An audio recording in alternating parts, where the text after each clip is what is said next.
this one on the intro. Yeah, welcome everyone. Thanks for listening. We got an amazing guest in tonight. She's been on our show before, Leann DeHart. She's the mother of Matt DeHart, arrested hacker. He's been in prison for quite some years now after exposing some inside knowledge about the government. He's been treated very bad by the system in the United States. I mean, he's been incarcerated, tortured. Some say he was drugged. There's some evidence for that. It's a really a bad situation, and we did discuss like maybe we done like 2 hours before on this.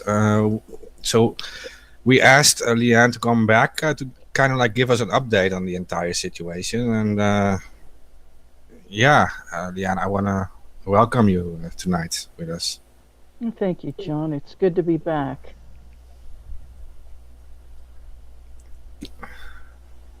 Okay. I don't know. There will be some listeners who've never like heard about this before. So maybe you want to do like like a short explanation about it. It's Like what Ooh, happened, short. yeah.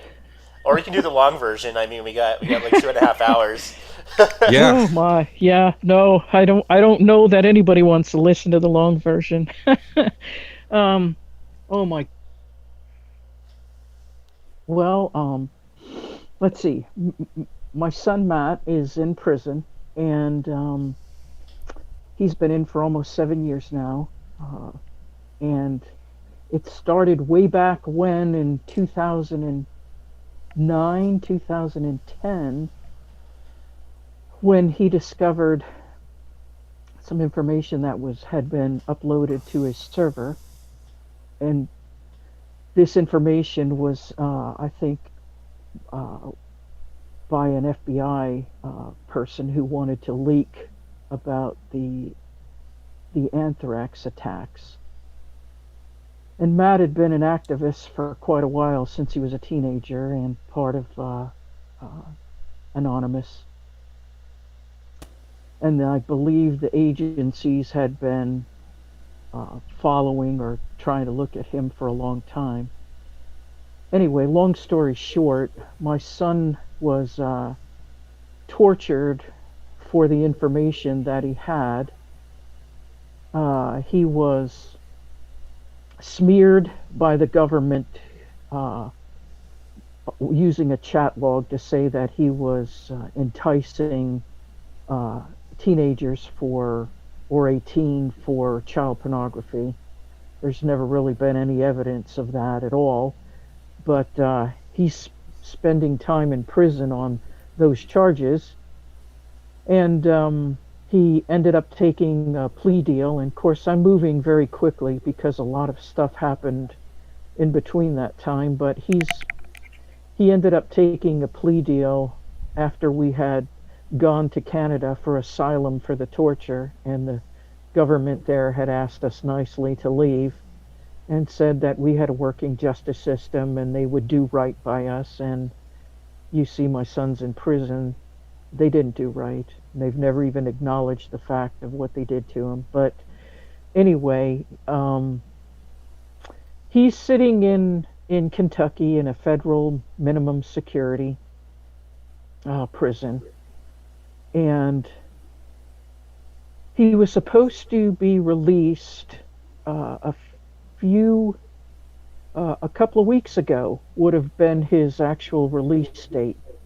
But a year ago, someone decided that they were going to send up some false information to the BOP and say that Matt had spent time in prison in Canada for asylum, which is untrue on a lot of levels. He was in prison there for the charges in the U.S. Mhm. And I'm sorry. Oh, go ahead. Yeah. Anyway, During his plea deal back in 2000 and oh, 15, 16, part of his plea deal included that any time that he had spent in Canada in prison, and he was in maximum security prisons there, would be counted towards his time, the time that he received its sentencing. And it ended up working out to being about 14 months. Last year, he was supposed to get out earlier for halfway house, and then this information, false information, came down, and in one fell swoop of a signature of a pen, he lost 14 months of his time. And normally, um, for most people who don't know how the prison system works, if you have any type of credited time, usually they can't take more than 30 days away on a given time, and it usually has to be at a hearing. In Matt's case, not only did he not get a hearing, they took the entire 14 months away. God. Yeah, it's pretty sad. So his release date was September 11th of this year, and that has passed. In our prison system, usually it's the inmate that has to send what they call an administrative remedy up the chain to dispute what the BOP had done. And Matt had spent a lot of time and our money and to do this, to send. You start with the warden, and normally everybody rejects it. Most people don't get a second look. It's just a stamped rejection, but it's something you have to do before you can go to court and petition the judge about this. So he went through the warden, and then he went up the regional, and then finally to the folks in DC, and every one of them slapped a no on there. And I'm moving quickly again because there were hang-ups and hold-ups based on technicality. And after he sent his last administrative remedy and he got his final no, then his lawyers went ahead and petitioned the judge in the district that Matt is incarcerated. Of course, the judge there knows nothing about anything about the case. And this is not, well, I'm just going to say it. You can make your own decision. The judge is 83-year-old white Republican, so Yeah. that'll give you some idea of which way this man's going to go. So that went before the judge there, and the judge gave the government 60 days to respond to the motion, which carried out past Matt's release date. And then once they made their decision, then his lawyers had 30 days to respond to that before the judge makes his decision. As I understand that the government just came back. They were late, as usual, past their 60 days. I'm not sure what they said, and I'm still waiting to hear what's going to happen on our end. But let's just say our lawyers got it in the 30 days. Then there's a time period when the judge gets to make his decision, and I guess he could drag it out as long as he wants to. But Matt's new release date will be November of 2019. So Jesus. that's where we stand today. So we're dealing with another year of having an innocent person in jail. Like, Oh yes, and it. The sad part is when you expect this, when you know that you do everything you're supposed to do, but the modus operandi, the pattern that's gone on for years and years and years, and you see in other cases, in you know what the expected result's going to be, and it's quite sad because a lot of it isn't constitutional, a lot of it is unethical, and but that's just the way it's going to work, and you just prepare for that. And unfortunately, over the course of the from the time Matt received the news, which they changed his date within 48 hours, so they did it pretty quickly. We told him, just gear yourself up because you know how these things roll. The chances of this being reversed is not very high. And he's actually one of the luckier ones because he has the mental capacity. He does his own research. He hits the law books and does his own research. And we funded him to be able to do these administrative remedies. Most people can't do this. They're stuck because they make it's a very adversarial system, and there's not there's not one bit of it that's on uh, the defendant's side. It's all geared towards the government. They say it, so it has to be true. They've got all the power. Yeah. Yeah, and they can of course like spin it in any direction they want. I mean, they can. Yeah, I mean they Right. got yeah. And And the how is sad.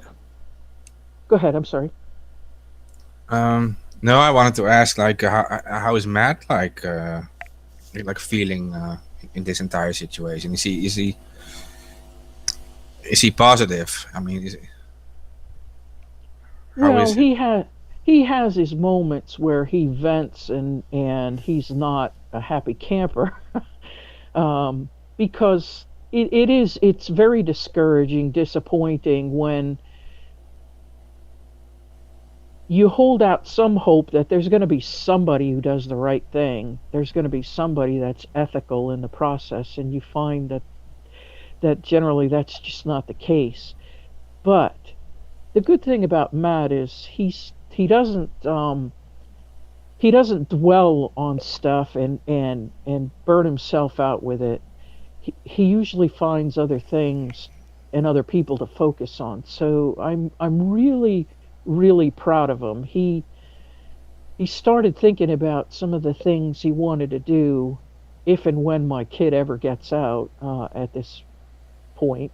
But we always hold out hope that will happen one day.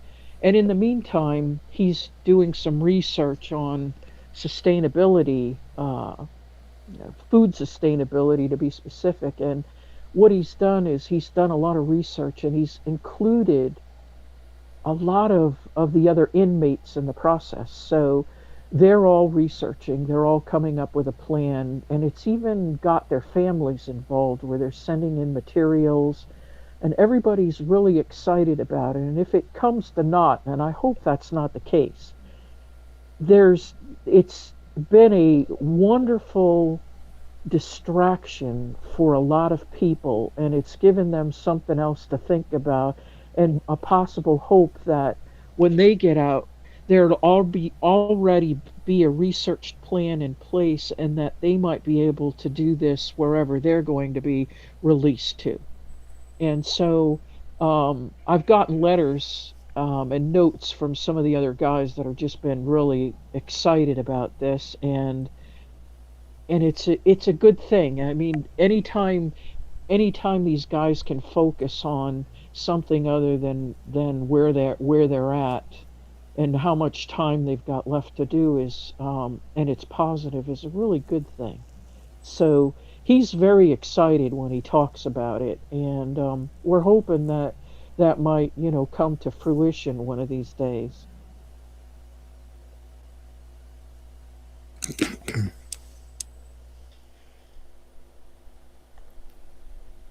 Okay. Yeah, well, I mean, at least you're like lucky then that he's like so strong then in this situation. I mean, a lot of people would like, yeah, they would like treat their situation entirely different, of course. I mean, yeah, Well, and that's true. I mean, there's a wide variety of people I write, and some are they're really depressed, um, and it's tough when you're all you've got is letters to just encourage them, and things are really so bad where they're at, or they think they're so bad where they're at, and most of the time it is, and you feel frustrated, at least I do on my end, that there's Hmm. not much I can do other than encourage them word wise, and send them books every now and then. And I'm thankful because where Matt's at, he's got a really strong group of decent people, and he's pretty well respected even by the guards in the prison. Um, some of them joke around with him. He has a really good rapport with a lot of people, and I think that's because he cares about people and he's interested in them. And but he's always been that way. And what amazes me is his absolute resilience in the fact that we've had a lot of disappointing news, beyond what's happened to him. We've had a lot of disappointing news, and yeah, he's not a robot. He gets pretty upset, but he usually bounces back and says, "Okay, well then we need to think of another strategy, and work on something else and keep myself busy until things hopefully right themselves one day." So I mean, I'm very appreciative of that. And like I said, he has a strong group of people who are very supportive. They kind of support each other, and that's tough when you're working with other people who don't have that. And there's a the worst is when people have that sense of hopelessness, and prison here will do that to you. There's so many bad things. You can't. I have a hard time. I have to learn not to dwell on them and just say I'm doing what I can, and I'll keep encouraging these people, and when I get opportunities, do some special things for them. I have one guy who's um I know I'm going on about prisons, but there's just so many people with stories that'll never get heard, and that's what's sad. And I try to include them in my blog, but there's one gentleman who he's innocent, and he got 20 years and he doesn't understand. I'm there because when you have all the information, all the evidence, and you're in the right, and you think other people are going to see this and it's going to click for them, and they're going to say, "Oh yeah, we made a big mistake, hey, you're this really didn't happen." But it doesn't work that way. It's all messed up. It's such a farce. And back to this man that I write, his name's Joe. He's a musician, and so my goal is to try to get him a guitar by Christmas time, so he has something that he loves to do, because I don't see any hope in the system changing, at least on that level, where this guy's going to be freed one day and somebody's going to say, "Oh yeah, we screwed up, we made a huge mistake, this guy's innocent." Because I imagine there's lots and lots of people in his situation, because unfortunately our prisons are not for rehabilitation. I truly believe they're for making money off of using people as a commodity. And when money gets involved like that, very bad things happen, and people lose all their sense of compassion and humanity. And then you still meet people who think that everybody belong. If you're in prison, it's because you belong there, and there's a lot of work to educating people on how the system actually doesn't work. So Of course, and they make mistakes too, and not only Yes. mistakes, they also want enemies of their system, or people like who kind of like expose things about corruption inside the system. They want to like put them away, and they put some effort in that too. And so it's not just Right. mistakes; it's also on purpose sometimes. And not everyone Right. understands that there are innocent people in there too.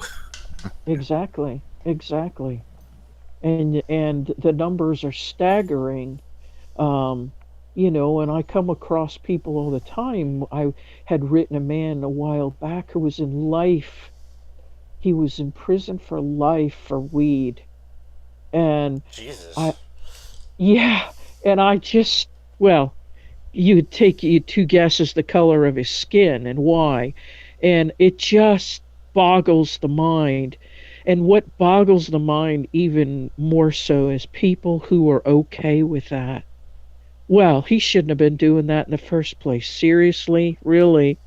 Really, are you that stone cold hearted, that's you really believe that? Ah, that's what's frustrating. So you just I encourage people to try to really investigate, learn more than just what Fox News or CNN and all those other little propaganda outlets are, spewing out every day, and find out what's really going on, and then step out of your comfort zone and be a human being to somebody else, you know?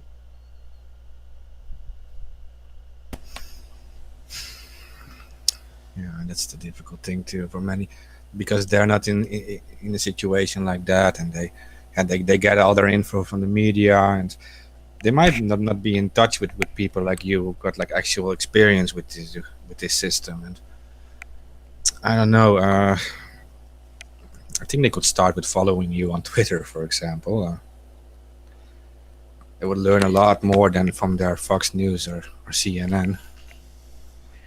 Well, funny that you should say that because was thinking about, changing my little on my Twitter. It's Leann and then Love is Action. And I put that on there because if you really do care about other people, it's not going to be just words. You're going to get out there and do something. And I got really frustrated because, and these are not bad people that I'm referring to. They're decent people, but I get tired of people saying, "Wow, you're just amazing that you do that." No, I'm not amazing. I really care what's going on with other people, and I can't stand to watch people suffer. I can't. And if I can do some little thing about it and make some kind of difference, and I just think that everybody, I can't imagine people not wanting to do that, not feeling that way, but there are some people I know who are like, well, good thing you do it because Yeah. I couldn't do it. And it's like, why not? Why couldn't you do it? This is not rocket scientists to lend a hand, to be kind, to care about other human beings. That's what's wrong with our country, is because we lost the capacity and the ability to care about other people. And if you care, you're automatically going to do something about it.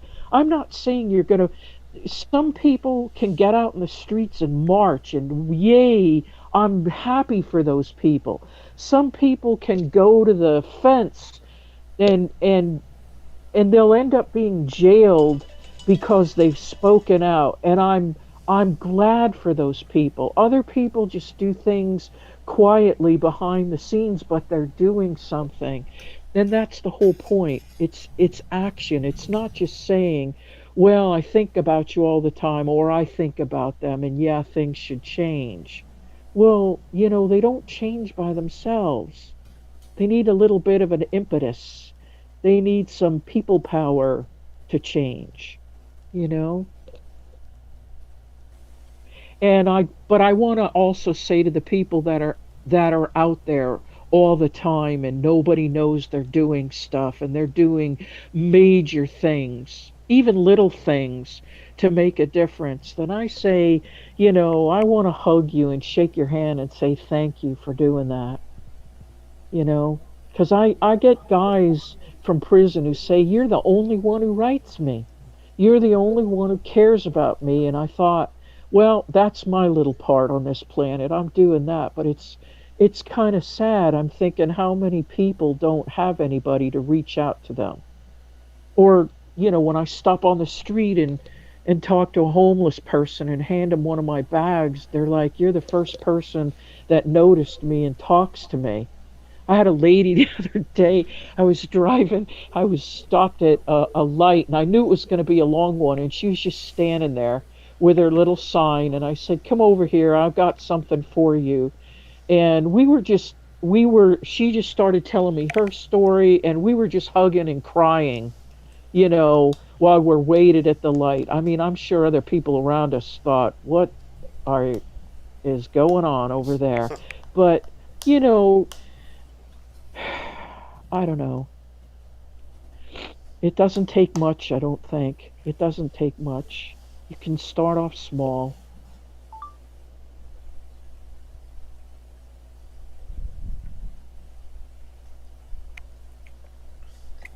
Yeah.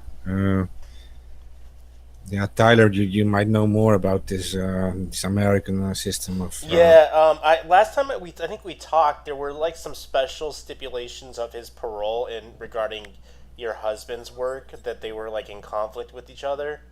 I believe the legal system was going to try and pull something that was kind of out of the norm, if I remember right. Is that true? You mean in terms of oh, when they were going to Yeah, they were go going. ahead and let It them. was something about that they, because of the nature of your husband's work, they wanted to have an open, be able to view the files of your husband's work, which is technically illegal.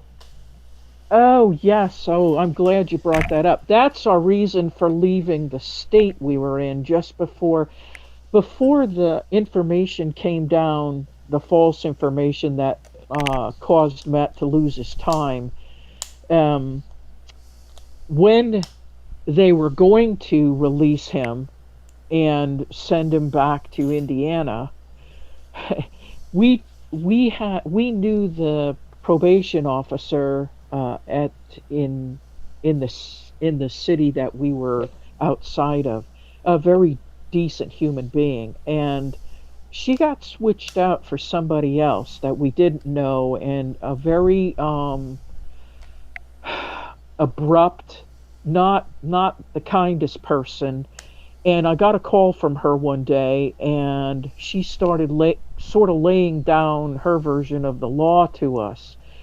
And basically, she said that when Matt came home, one of his stipulations, which will be the same here, is he's not allowed to use a computer for whatever the determined length of time. I'm guessing that depends on the probation officer. It's usually For like this one, 18 months or something like that. Yeah. right, right, a year to 18 months, and then they'll just kind of probationarily, if that's such a word, they'll try him out on that. Well, she proceeded to tell me that he wasn't allowed to use a computer, and we knew that. And we lived. They had residency laws there. For viewers who or listeners who don't know, the charges Matt had to plead to was receipt of child pornography. And just a side note, he was going to do the 50 or 70 years, except for the fact that they said if he didn't take the plea deal, his parents were going to end up in prison too. And And I've been in that situation where it's almost like the legal system puts you in a place where you have to like take this or that. Yeah, that's it. and literally the individual, when you're on the end of the coin, you'd rather take the lesser deal and get the hell out of there. You know. That's exactly right. And people have said to me, how could he do that? How could he cop to those charges? How, if he was innocent, why would he take those charges? And I thought, oh, pal, you just stand in his shoes. Be in pretrial detention for 4 years in with gangs and maximum security where they wear you down, which is what they did with Reality Winner, wear you down, and then this comes along. Either, hey, you can have these amount of years, or you can do 70 years. People are going to normally take, just like you said, Tyler. People are going to say, "Hey, I'll do the lesser, and I'll get out, and I'll deal with what I have to deal with when I get out." In Matt's case, it's not going to be so nice. I mean, he's going to be a pariah with a label that says he's a sex offender, and he's going to be on a registry with all the other folks that are on the registry, and it doesn't bode well. Uh, you don't. Yeah. It's really difficult. But back to where we were, why we left. The probation officer said, when you live too close to a school, so you can't live where you're living right now. Well, we knew that. We thought, well, we're going to have to buy a home, because one of the things is most people will not rent to people that have had sex offenses charged to them, or they're on the registry. So we knew we'd have to buy a home in order for Matt to have a place to live. And we told her, yeah, no problem, we'll do that. Well, did you know that I can bring law enforcement in your home anytime I want to, just to, if I suspect anything? Okay, yeah, sure, gotcha.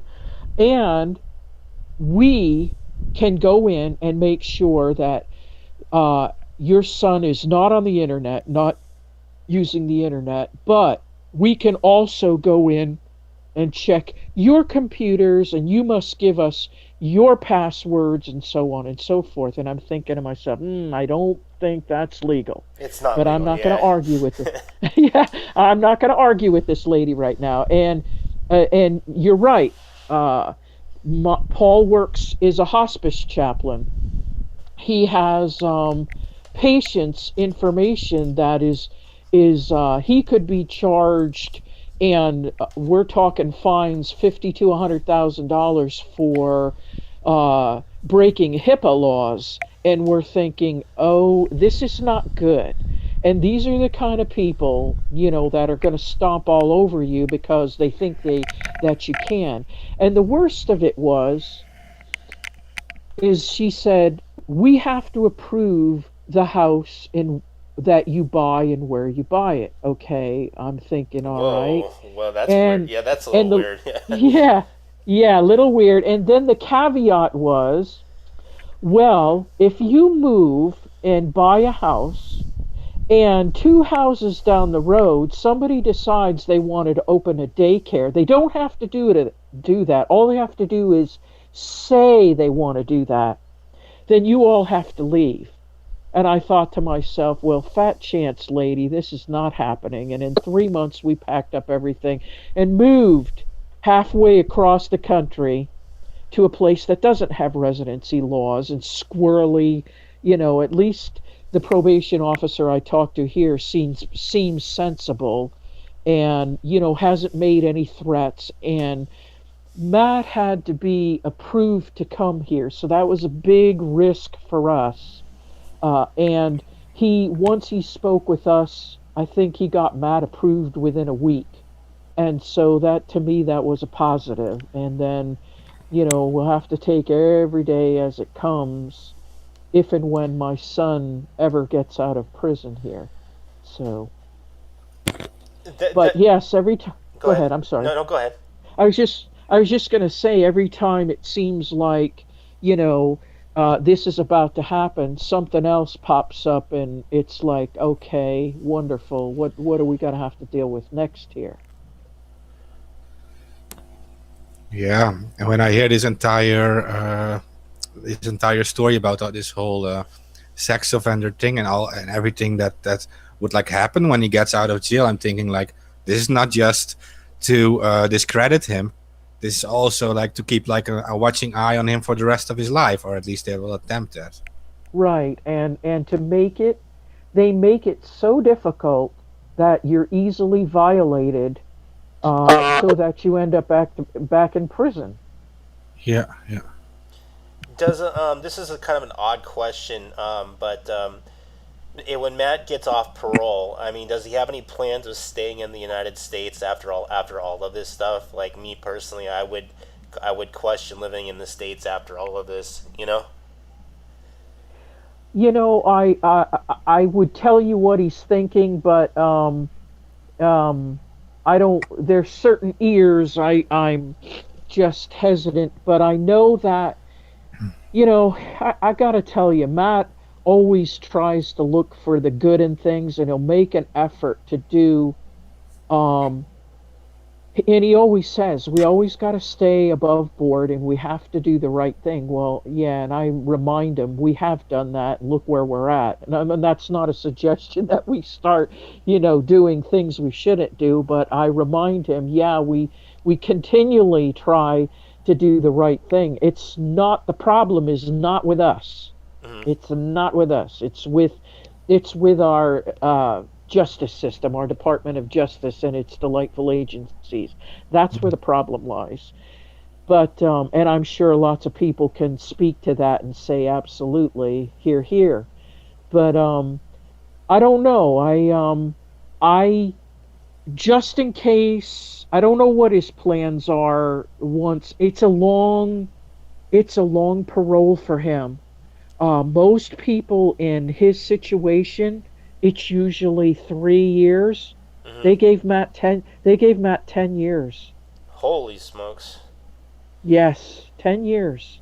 You know it's not about the charges.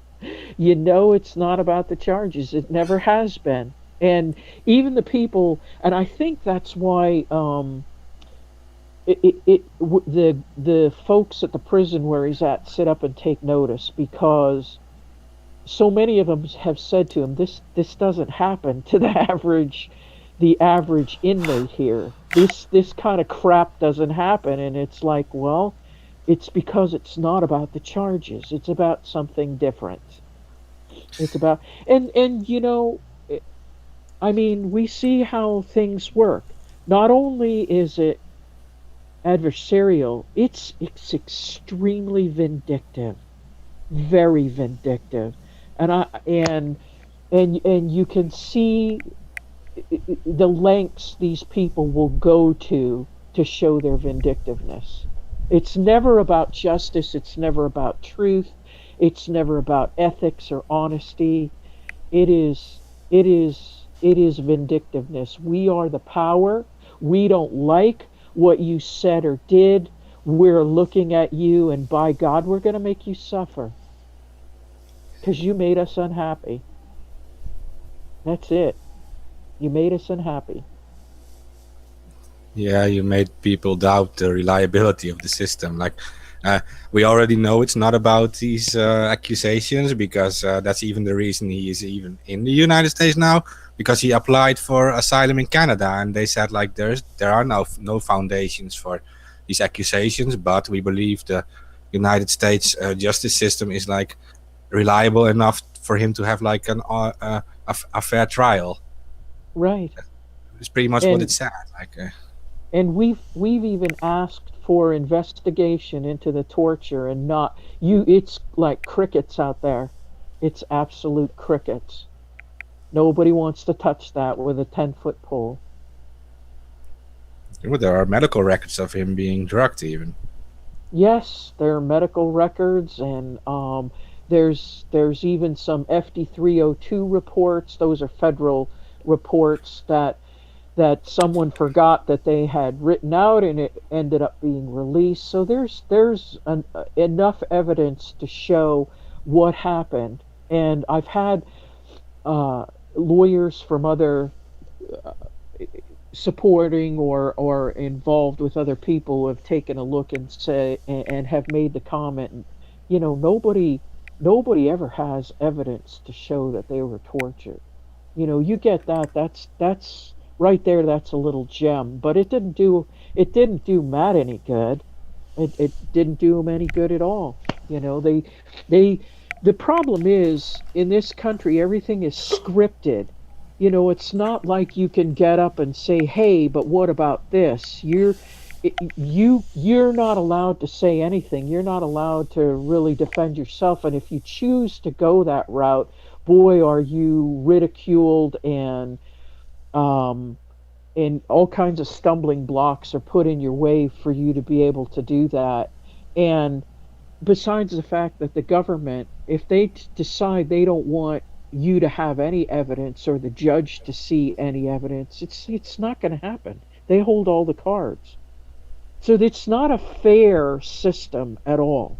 It's very one-sided, and it's very adversarial, and it's based on power and greed. And if you're not a multimillionaire, and even some of those have squeaked by, if you're not a multimillionaire that can go up against them, it's like someone told me. They said, if the eye of Big Brother is on you, your life is over.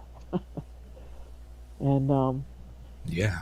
that's what it feels like. I mean, we're Paul and I are working. We were able, because we're both veterans, to get a house for Matt when he comes home. I mean, I can't complain. I live in a very beautiful area, and but there's always a dark cloud that's over your head as to, okay, you know, what's going to tick them off to look in, much harder in our direction. And it's not like I don't think they've given up looking at us, but we're not important enough anymore. But you always wonder what's going to tick them off to start looking at you again.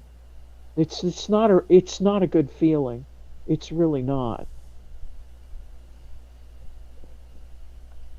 No. No, I'm guessing that's their entire goal too, like an intimidation thing, right? That's to And keep you. I often fear, when they put him on parole, that they're going to, try and do anything to try and imprison him while he's on parole, while if he gets on parole. I that's Yeah, I mean, it's sad when that's your expectation.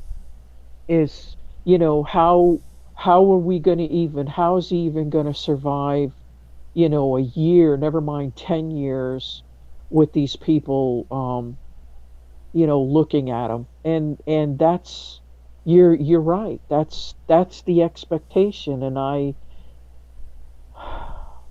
yeah, it's and you're powerless to do anything about it. You're absolutely powerless to do anything about it. And it's stupid things. I mean, somebody can they one of his conditions is he's not allowed to drink, which I don't understand that. One doesn't have to do with anything else, but he's not allowed to do that.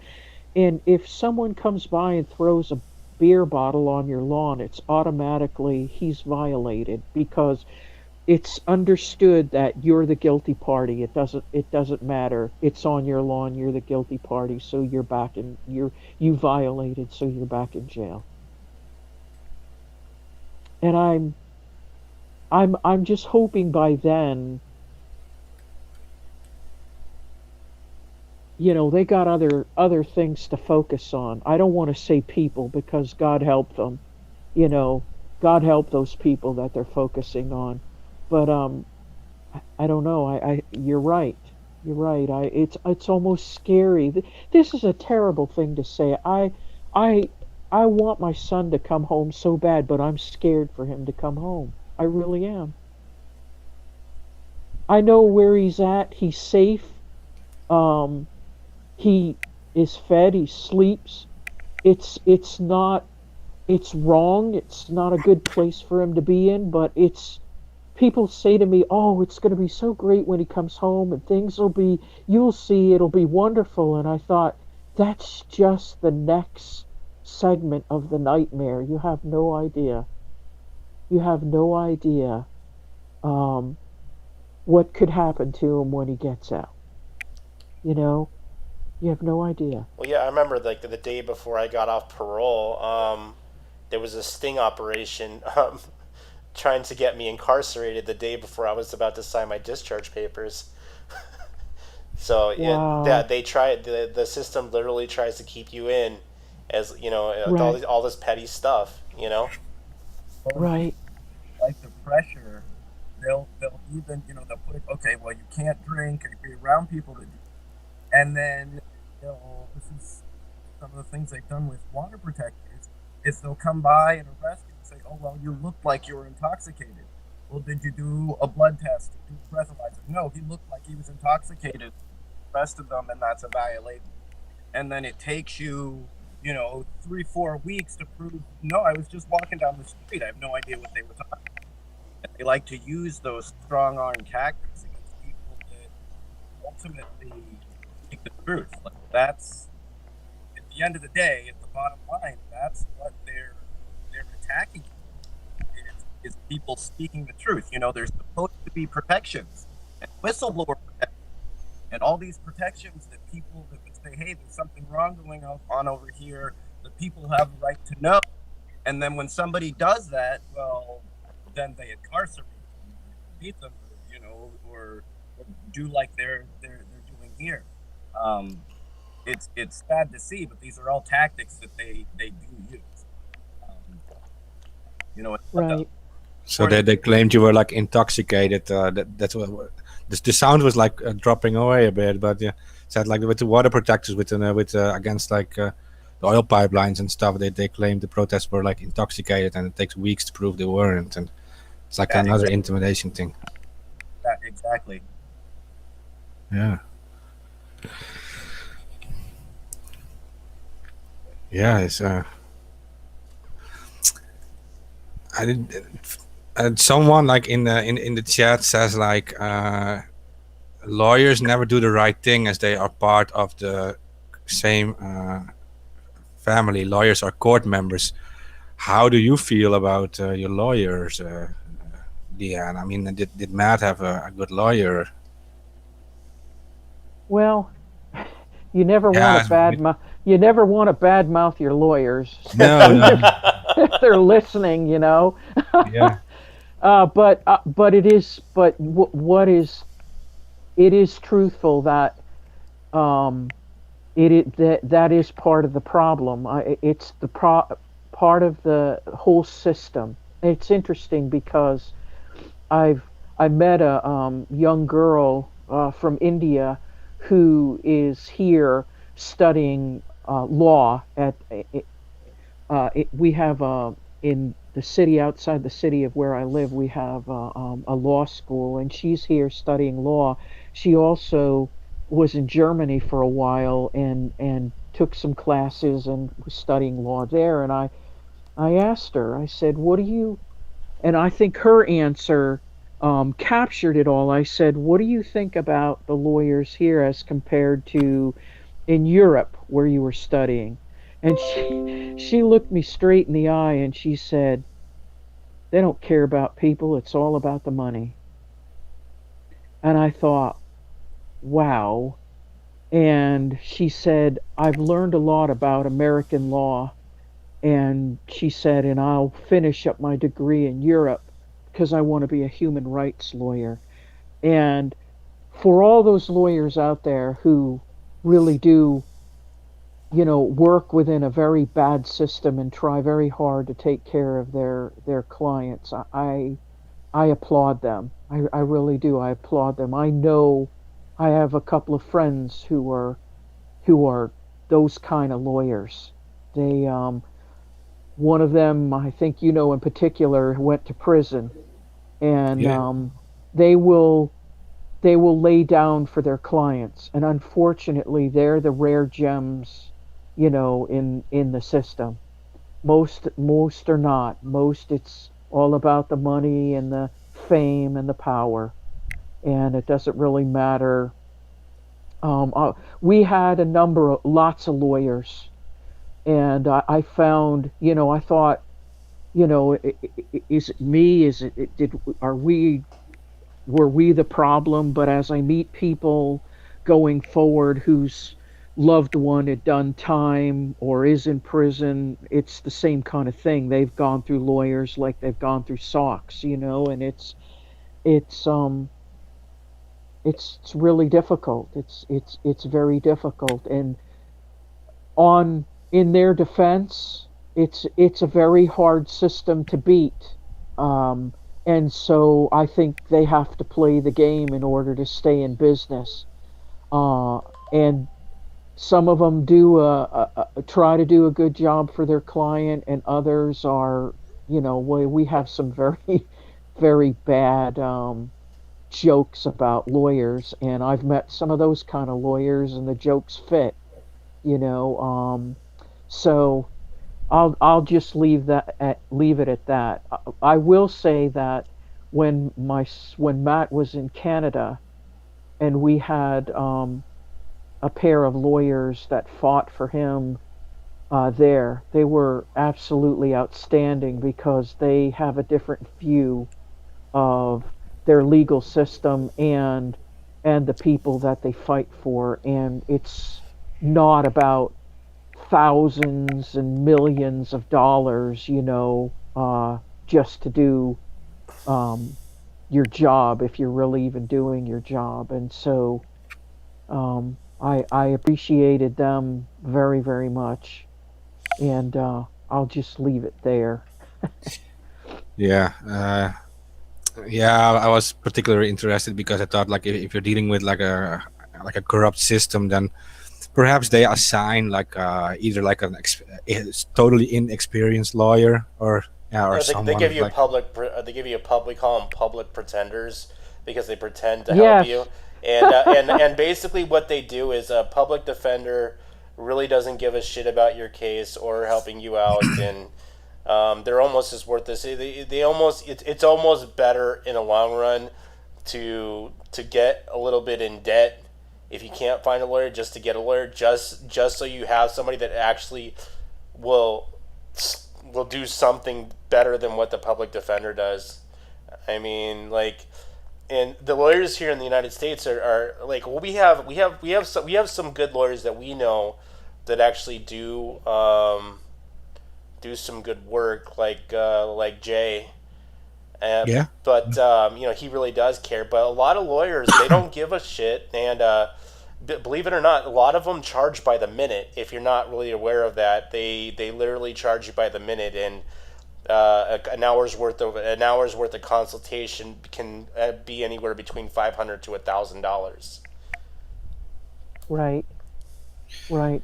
Well, I'll give you an example. To your point, Matt's public defender that he had, the first guy that he had, Matt had everything set up for him and basically said, you need to contact this, and this, and you'll see, and this will be over quickly.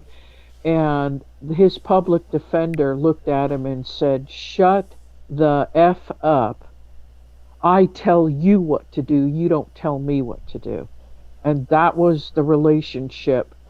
And then one of our lawyers that we paid a lot of money to, that's partly reason why we lost pretty much everything, used to slam her very expensive Cartier watch on the table and say, you only have this many minutes to talk. Yeah. She'd come down to the jail and see him, and then she would say, quit thumping the effing Constitution. And it's like, do these people even believe in what they're doing, or is this just, I mean, you could be working at McDonald's. I mean, this is just a job for you to make money. That's really all it is. And they take your money up front. Mm-hmm. Generally, they want it all up front, and then they don't do anything. They sit back, and you're calling and you're wondering, and they haven't done anything because they already got their money and they don't have to. And so, I mean, they run the gamut. I've met some really, really decent people, and in the case of, the charges of what Matt has, there's a lot of lawyers out there. There's most lawyers out there are not even going to get involved in that kind of case because they know that you're going to be found guilty whether you're as white as snow, because all the prosecutor has to do is show the jury, who are not of your peers, if you go to trial, not of your peers. They'll get people that are sympathetic or uneducated or have no clue about things. They'll pop up a picture of something that's very disturbing, and that's it. Your life is over.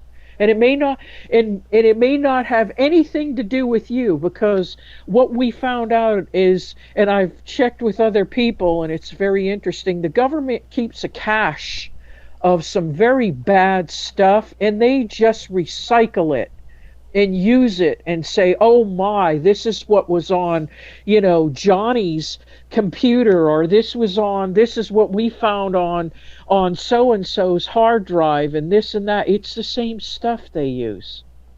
And truth be told, like if I wouldn't be surprised if any of that stuff was, either farce or put on his laptop, intentionally, because of what was in his Dropbox, you know. Yeah, 'Cause, right, again, right. that's what all this revolves around, was what was in his Dropbox, which was, I believe 100% it was legit. What he had in his Dropbox, or his dead drop server. Yeah, they wouldn't be as scared for it. I mean, Yeah.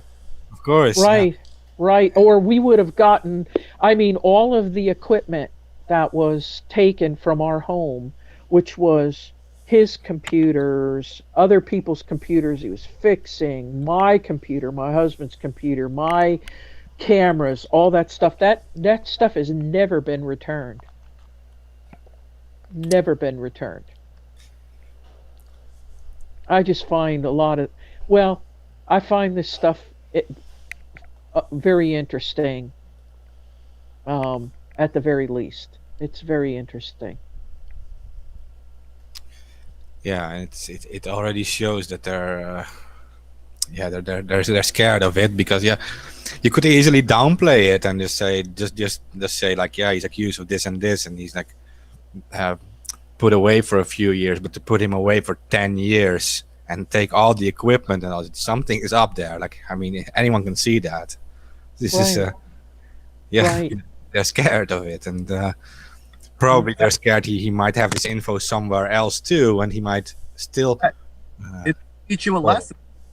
That's the kind of petty, like I said, that's the kind of petty fear reaction that you would expect from them. yeah, And we're Well, supposed to have protections for whistleblowers, for people that are speaking out, for the press, for all of those things.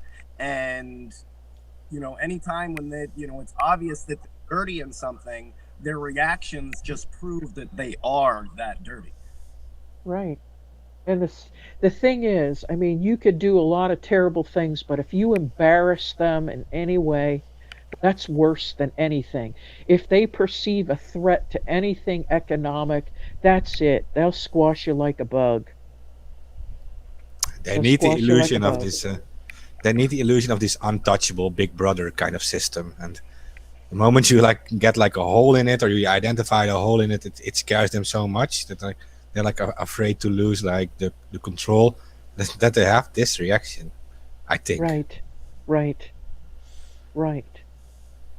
Well, look what's going on. Look what you see up there. I mean, they're all eating each other alive. They've turned on each other. I just sit back and pop my popcorn and watch, what they're doing to each other. I mean, i- i- it's a whole environment. It's a whole atmosphere of distrust, Yeah. and they've encouraged average citizens to distrust each other, and to turn on each other. I refuse to do that. I refuse to look at people that way. I'm not going to do it. I'm not going to look at people like that. And they don't like it if you're not marching to the same drum, you know.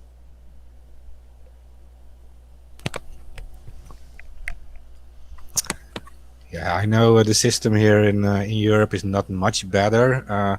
It's just that the sentences are a lot lower. I mean, uh, I see hackers in the United States. Like recently, we had that Lori Love thing. They wanted to put him away for like 99 years for Yeah, hacking yeah, something, but right. in his own country, Well, it was he alleged. was like, There's still nothing proven that anything had even happened.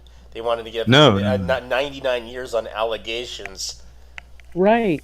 And they would do it here. If Lowry, God love him, if Lowry ever was ever extradited here, that's exactly what it would be. It would all be closed up. Nobody would be able to hear it. It's the same with Edward.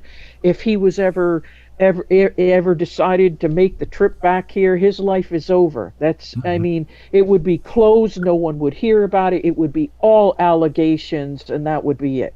And if he wasn't put somewhere in a deep dark place for a long time, they'd have a happy accident for him, you know. I It's don't doubt it. like delete and just, they start accusing you of something or whatever, you just say, fine, I'll step down, I'll take my retirement.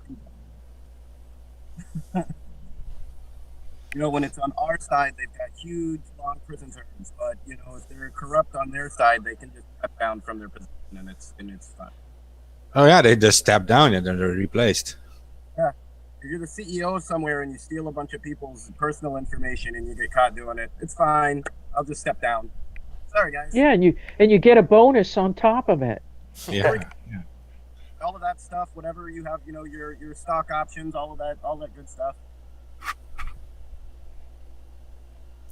Yeah, it's disturbing. But that is, It works if you're a senator as well. If you're in politics, it doesn't matter what you do. Roy Moore, you get caught, molesting 14-year-olds. It's fine. I'll just step down. yeah. But then if you expose any of that corruption, then God, you're a menace. You have to be put in prison. Yeah, but that is to keep the system intact, like always.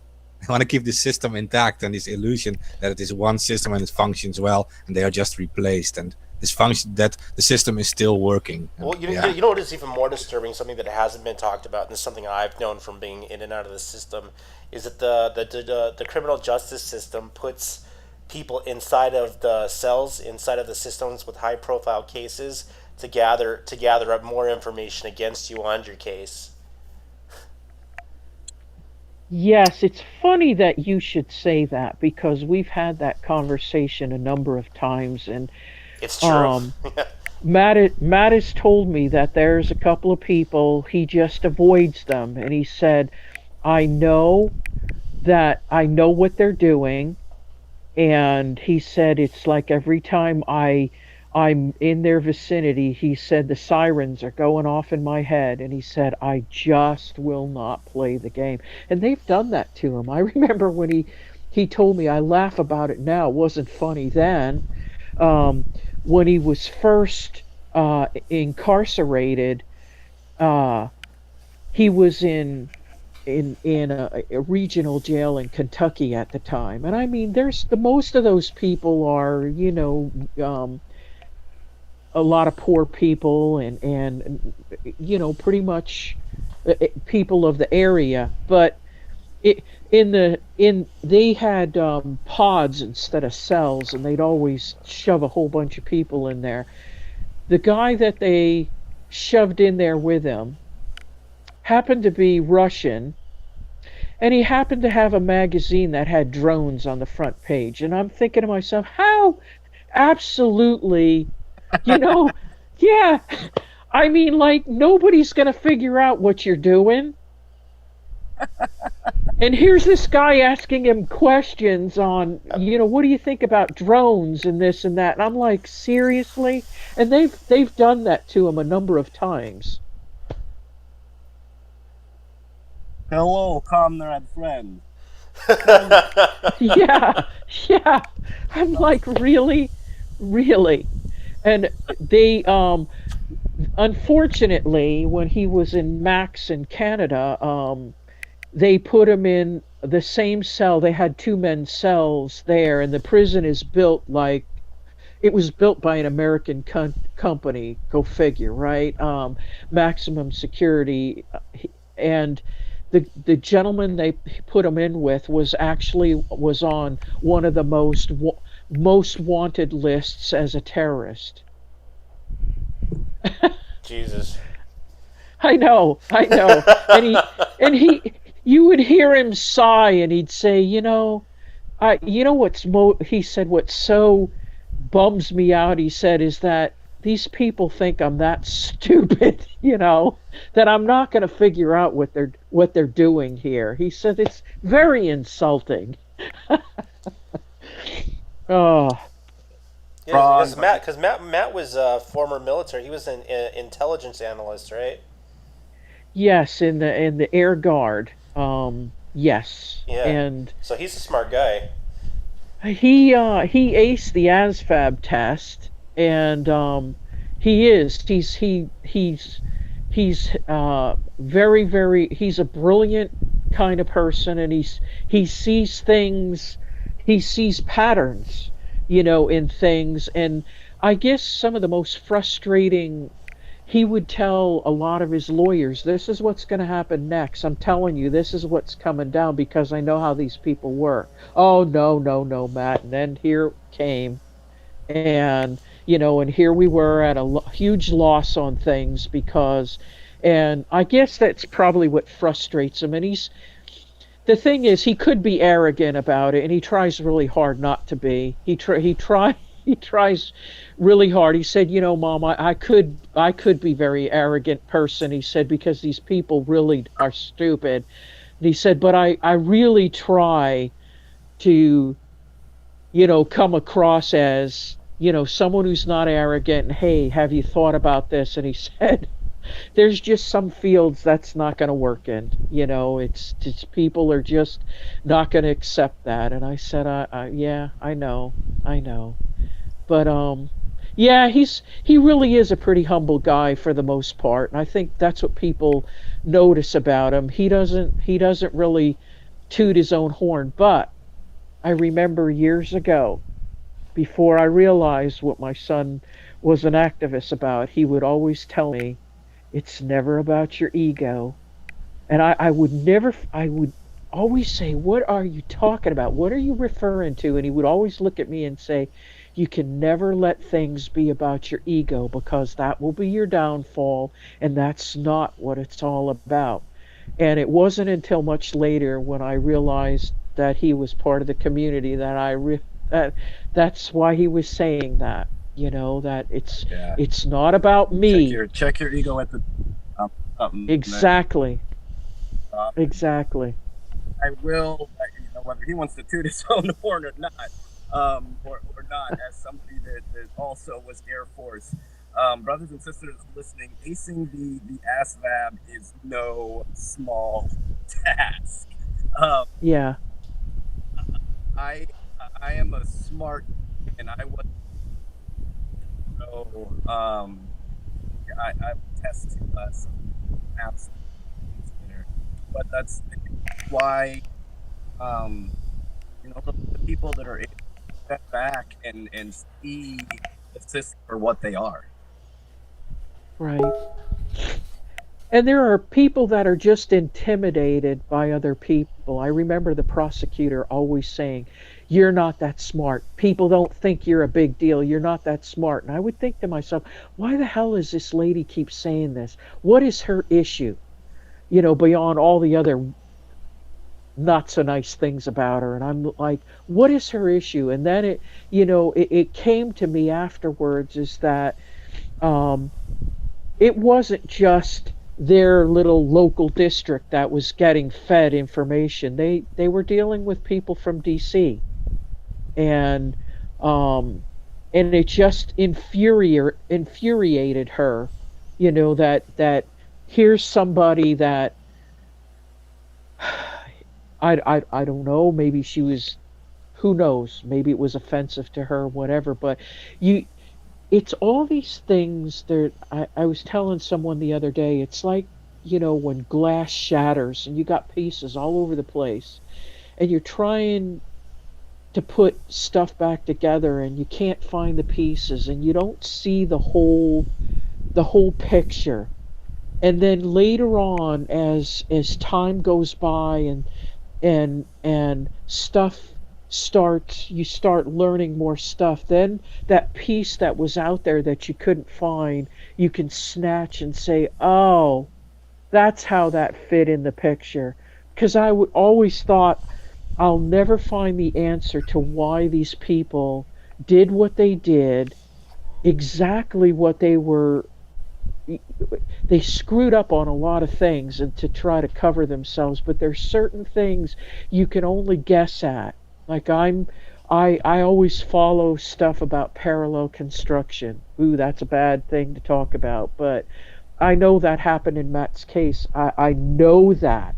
And when I look and I see things and I read other stories and I see what happens to other people, then those little pieces start coming back together, and it's like, it's an aha moment. I see what happened here. I see what they did. I see what they were doing at the time. I'll never be able to prove it, but I'm pretty sure this is exactly what happened. And it all starts coming to fit into place, you know? I've got a few comments from the audience. First, there is Anonymous Rebels United and Anonymous from Croatia, and they want to express their support to you, and they say they support everything you do, and they hope the best for, in this case. Much love and thank you. And then Much there's love and another. thank you. Sorry, there was another question, and that is. They ask if Matt was threatened recently or something, or if the government did anything recently to like intimidate him or threaten him. While he's in prison, well, they've got him locked up, so there's not much. They'll put pressure on the administration in the actual prison to maybe not allow things or do certain things. For instance, and I don't think this is just for Matt, but it could have started out for Matt. He's not allowed to get I used to send him art cards. He's not allowed to get that anymore. He's not allowed to get colored cards anymore. They have to be black and white. He's not allowed to get manila envelopes. They have to be white. There's no rhyme or reason to any of this stuff. He has had somebody in administration. The closest to a threat he got was when a journalist wanted to speak to him, wanted to come visit him and speak to him, and one of the administrators told him he was going to be sorry. And you know, that's when his time got taken away right after that. I wonder if it was Vice. No, I know who it was, and they have asked me not to share anything at this point, but there is some stuff in the works. But yeah, they were denied to see him. They won't allow any journalists to come in and talk to him for quote his safety. Yeah. Which I thought was interesting. But when one of the journalists just offered to come in, it was not too long. I wanted to say it's probably 2 or 3 days later that he lost his time. Yeah, I remember Vice came in and tried to interview Jeremy Hammond while he was in prison, who was one of us, who was part of the Stratford hack. And honestly, I think he was reluctant to even talk to them because he was fearful, because anybody who calls from a prison phone knows that all of the conversation is being recorded and monitored, you know? Right. And you try to make people aware of that, you know, they will use, I know cases, one man in particular, where he was writing, I want to say it was a friend. He was writing a friend in prison. They had to have copied thousands and thousands of pages of stuff, and they took one line of what this guy sent in out of context and ended up prosecuting him on it. He, to spend that kind of time and our money to do that, I mean, you start to think, what kind of people do that? What kind of people are looking to prosecute other people to put in prison? What kind of people do that? That's scary. That's very scary. So I always remind when people want to talk to Matt, I'll say, yeah, you can't ask him certain things. You can't ever ask him about his plea deal, because if he says to you that he wasn't guilty, he's going against his plea deal, and he could get in trouble for that. They have him over a barrel. And I said, you can't ask him why he took his plea deal if he's innocent. You can't say that to him, because they will have it transcribed. They will have it on a recording of what he said, and he could really get in trouble. Well, people want to know. I said, well, you know what? People can ask me, because I can tell you the guy's innocent. He can't say that because he took a plea deal. Yeah, maybe 10 years after his parole was over, he can talk about it. Exactly. But he can't say that now. He has to unfortunately go along with his plea deal. And I said, that's most people. That's probably 99.9% people in the federal system. They're very rarely. I mean, I saw Marty Gutzfeld went to trial, and I was shocked and surprised, and I kind of knew how the ending was going to be, but most people don't ever get that chance. I mean, you're threatened. He was threatened by one of his own lawyers.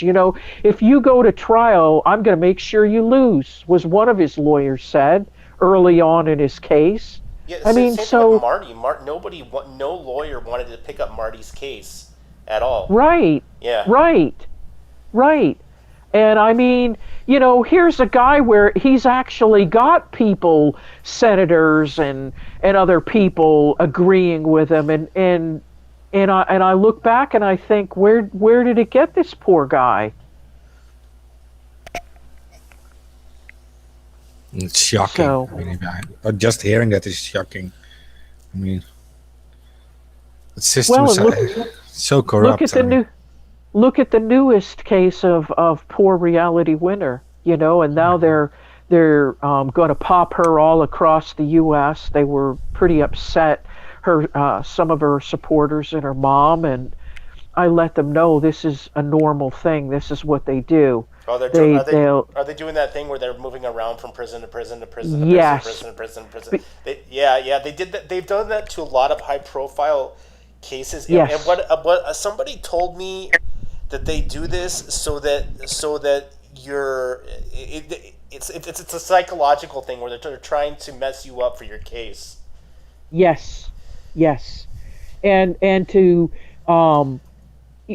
actually break you down, that you don't have the support that you don't have, and that you really do have. And I mentioned to one of the folks who was in on Twitter, I said, this is, I hate to say this, but this is normal. This is a standard thing they do. They did that to Matt. They bounced him all over the place, and we wouldn't know when he was leaving.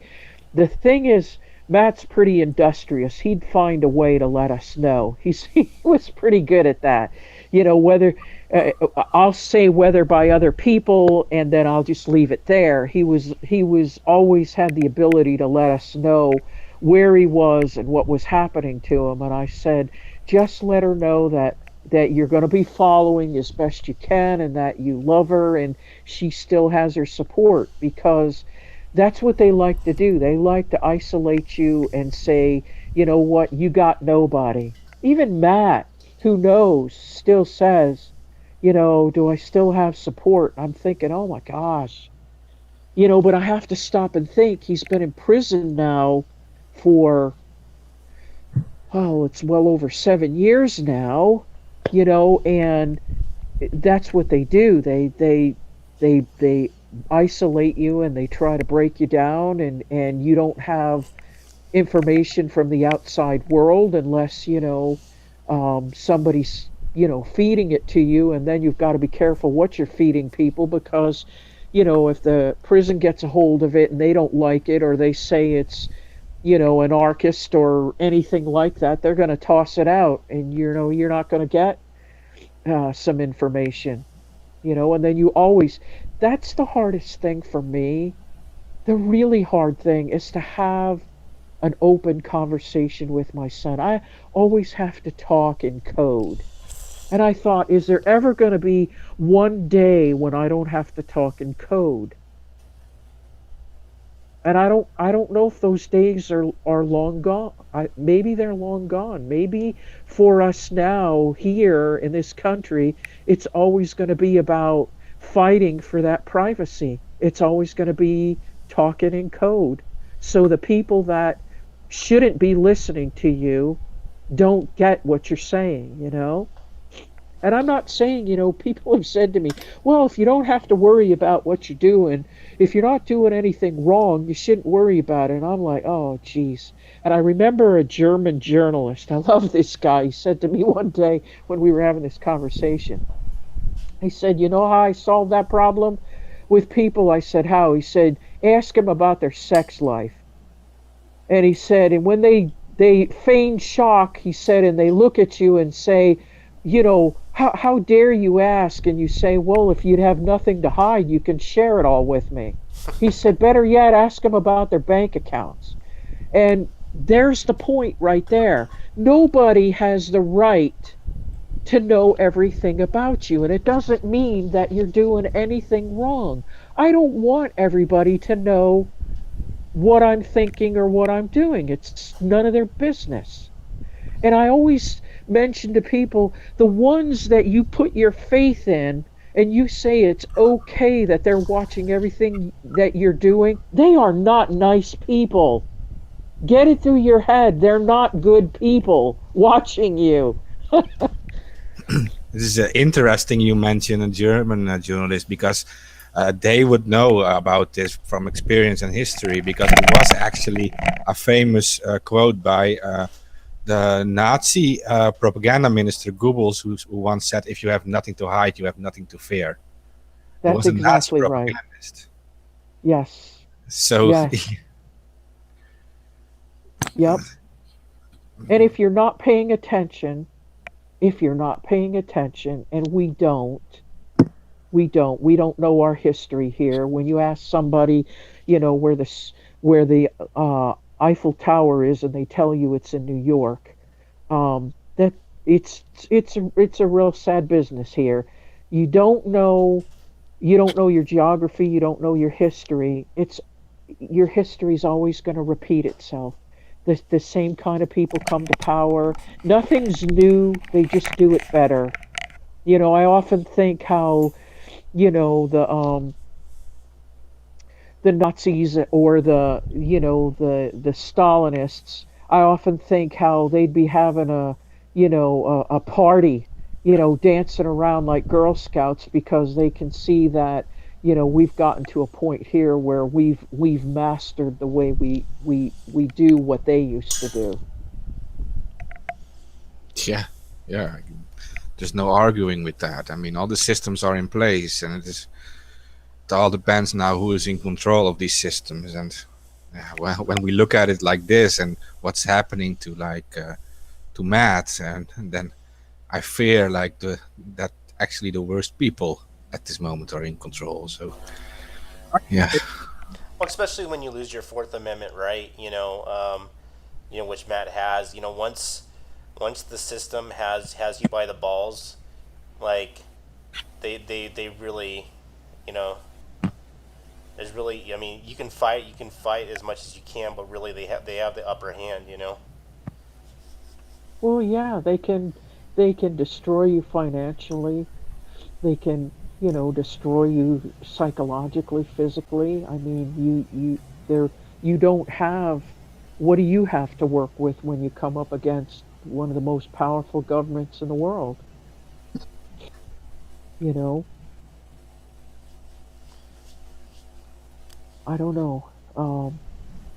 I don't know. We just take one day at a time, and we're usually hopeful people. We're upbeat people. We try to make the best of a situation, and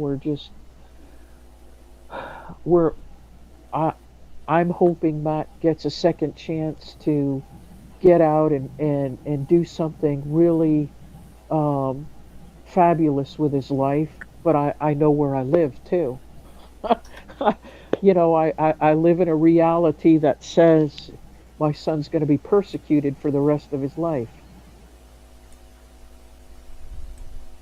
And it's only by, good moral people who stand up.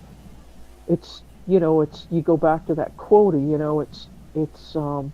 it's not about people that did something. It's about the good people that were silent and just let things go by. And every now and then, Matt has had good people that have stood up and not allowed things to happen to him. I'm just amazed. It just takes one person sometimes to say no, and I'm always hopeful that there'll be that one person who will say no. I'm just not going to let this happen. But but I do understand the fear for people. I mean, I understand that when you do that, you're taking a risk. I mean, there's a lot to lose when you stand up against some very evil and powerful people. Yeah. So, Yeah. but But there but is Matt's something that. holding. Go ahead. Go I'm ahead. sorry. No, I was just going to say, but Matt's been holding his own. He hasn't given up hope. Uh, he just and that's a big thing. That's a big thing that one day he will get out. One day he will he will come back here to live, and one day he'll make something out of all of his plans. And you can't lose that hope. You can't give up. Yeah, and that is something that exactly points to what I was going to say too. That it should give you strength to know that they have to go through this far and to they have to use all these tricks to intimidate him and like put him away. And it should also tell you that they are actually afraid of him and what he's got against him or what he can do, and they're afraid of you guys too. I mean, but they wouldn't have to go this far. Right. So yeah, they're actually they're scared and they're using everything they can to yeah to mostly intimidate. I think that's like the main thing. I think, and that's Yeah, and I yeah, mean that works, doesn't it? I mean, they don't really have to do anything. They just have to put out the notion that they can, yeah, you know, just Well, to keep you under the thumb. the thing, it doesn't work. It always has the opposite effect. Right.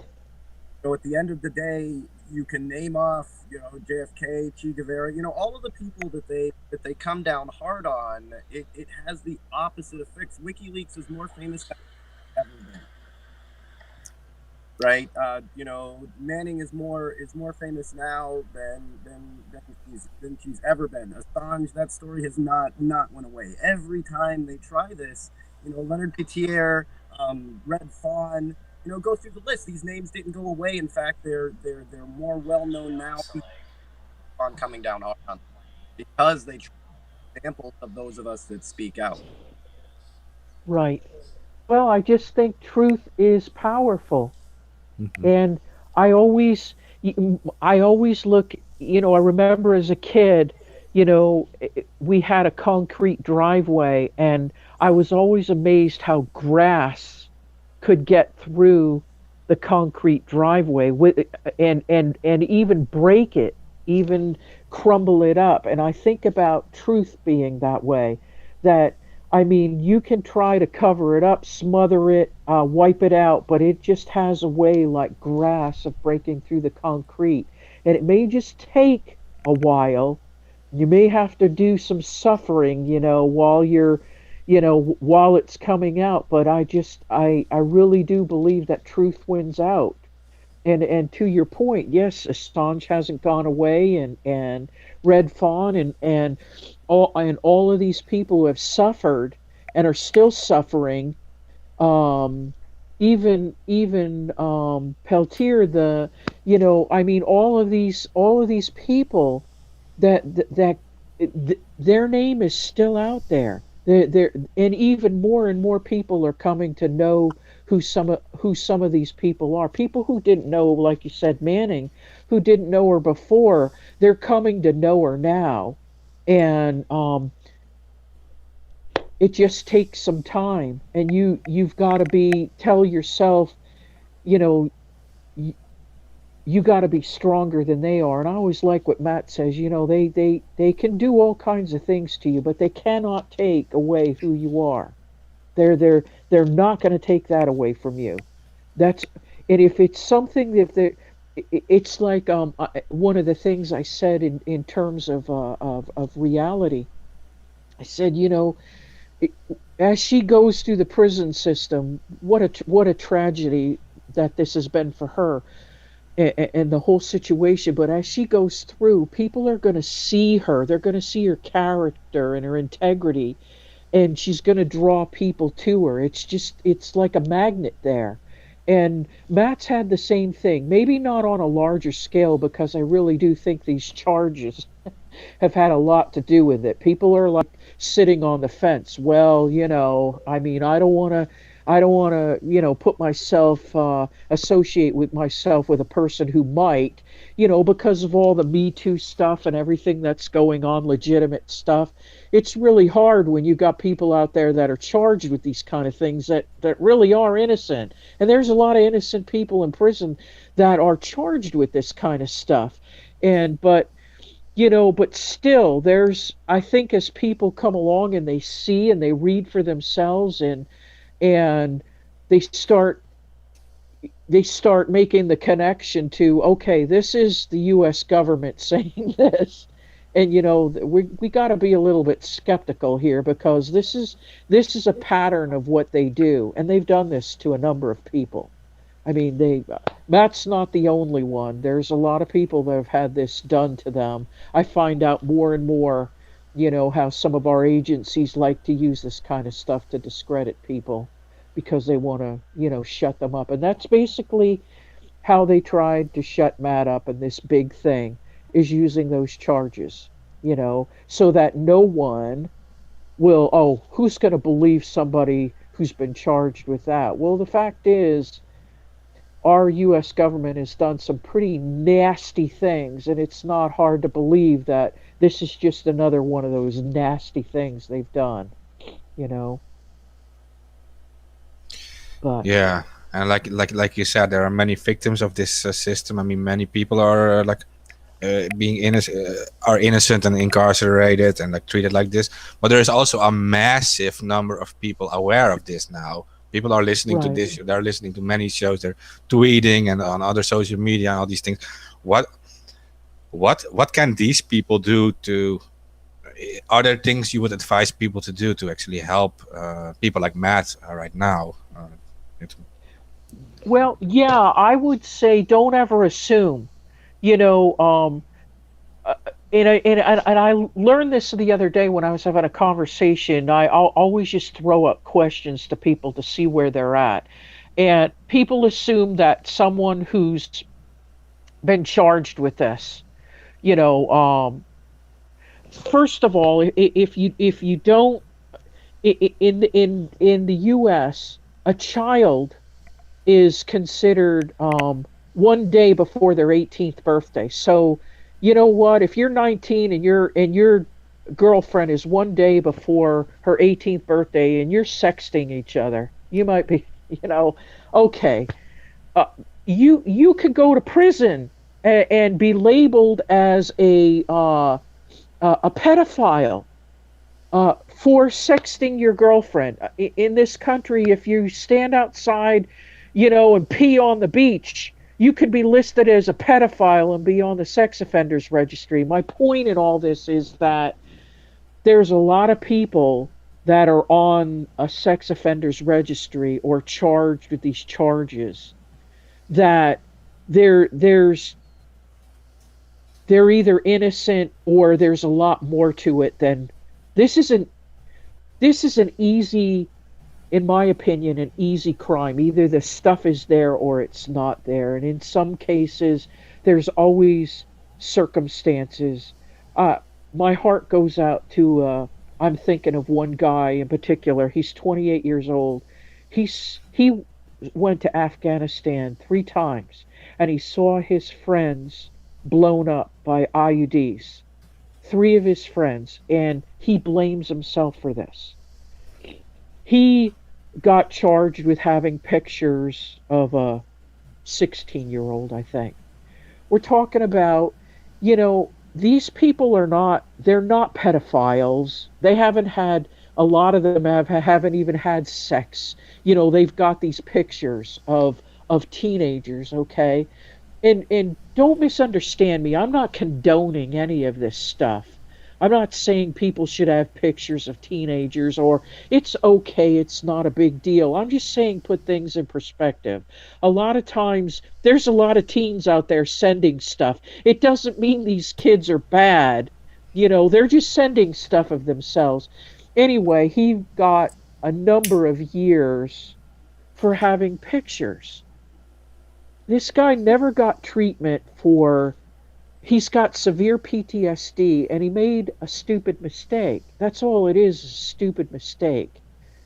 And instead of having counseling and community service and what have you, they popped him and put him in prison for so on and so forth. We're not talking about the guy from Subway who was actually doing some very bad things to young people. We're not talking about that. We've got a lot of the guys in prison that have teen pictures and stuff like that. A lot of Matt's in with a group like that. They're doctors, they're lawyers, they're military people. Again, those people shouldn't, in my opinion, should not be on a sex offenders registry. They should have at the time gotten some kind of counseling. It was their first time offense. And these people are not pedophiles, but we use that word so easily in this country. We call it, and this is not to put down anyone. So I understand that people have gone through some harrowing stuff. But there are also people out there who play victim. I write one man he and his wife had a really terrible divorce. She used the fact she said that he had molested one of their kids when their kids said that never happened. He ended up in jail because if you get charged or somebody alleges that you did this, it's the one crime where you're guilty first and you have to prove your innocence. And I'm not saying there aren't people out there that are bad people that take advantage of children and they need to be kept away from them. I'm saying that there's an awful lot of people in prison that shouldn't be in prison for this. So I'm saying when you see somebody who you meet somebody and don't automatically assume that this person is a quote a pedophile. Sometimes people have relationships with someone. They wanted to do this in Indiana. Some kid was 18 and he had a relationship with a 16-year-old. She said she was 18. They wanted to put him on the sex offenders registry for life and call him a pedophile. He's not a pedophile. He had sex with a 16-year-old. Yeah, he probably shouldn't have done that and she probably shouldn't have lied. But you look at these kinds of things, but we're so automatically thinking that these people are just going to be coming after our kids. And I'm saying this because this is what Matt's going to have to deal with. Matt is going to have to deal with people who won't hire him, who won't allow him in a vicinity of kids or anything like that because they're going to look at him like he's some kind of monster. There are monsters out there, yes, there are, but the majority of people that are in prison, I think the last thing I read was like 900,000 are not pedophiles. They're not, but they've been labeled as such. And I know that doesn't make me popular to say that, and I know that there's some people who, they're probably squirming in their seats, but you have to look at the whole picture, and you have to separate who are the real problem people out there that target and hurt children, and who are the people that get caught up in doing, you know, looking at pictures, or they're having sex with teenagers who are, they make they're not, these are not the people that are targeting, to go after children and do bad things to them, and I just, Yeah, it's, you know what in I'm Matt's saying? case, was the easiest context to use because he was actually using the Tor network, right? And he was receiving files on Right, there. And they right, actually, in our country, they also tried to make the Tor network illegal, and they said no, the Tor network is a pedophile network. But they forgot the fact that Tor was also used by whistleblowers in like Myanmar yes, and stuff to send files to WikiLeaks to like blow the whistle on right, things. So right. yeah, and they use this context to like criminalize him because that's like at that moment in the media, Tor was being attacked as a pedophile haven. So Right, right, right. And um, yeah, it's difficult. It's really difficult. I've met some of these. I write a lot of people, and a lot of people are in prison for sex offenses, and they're very honest about what happened. And I think to myself, wow, these people do their time, they get out, they do their parole, and it's over. It should be over like it is for any other crime, but it's not for these people. They're always going to have that stigma and that label attached to them, and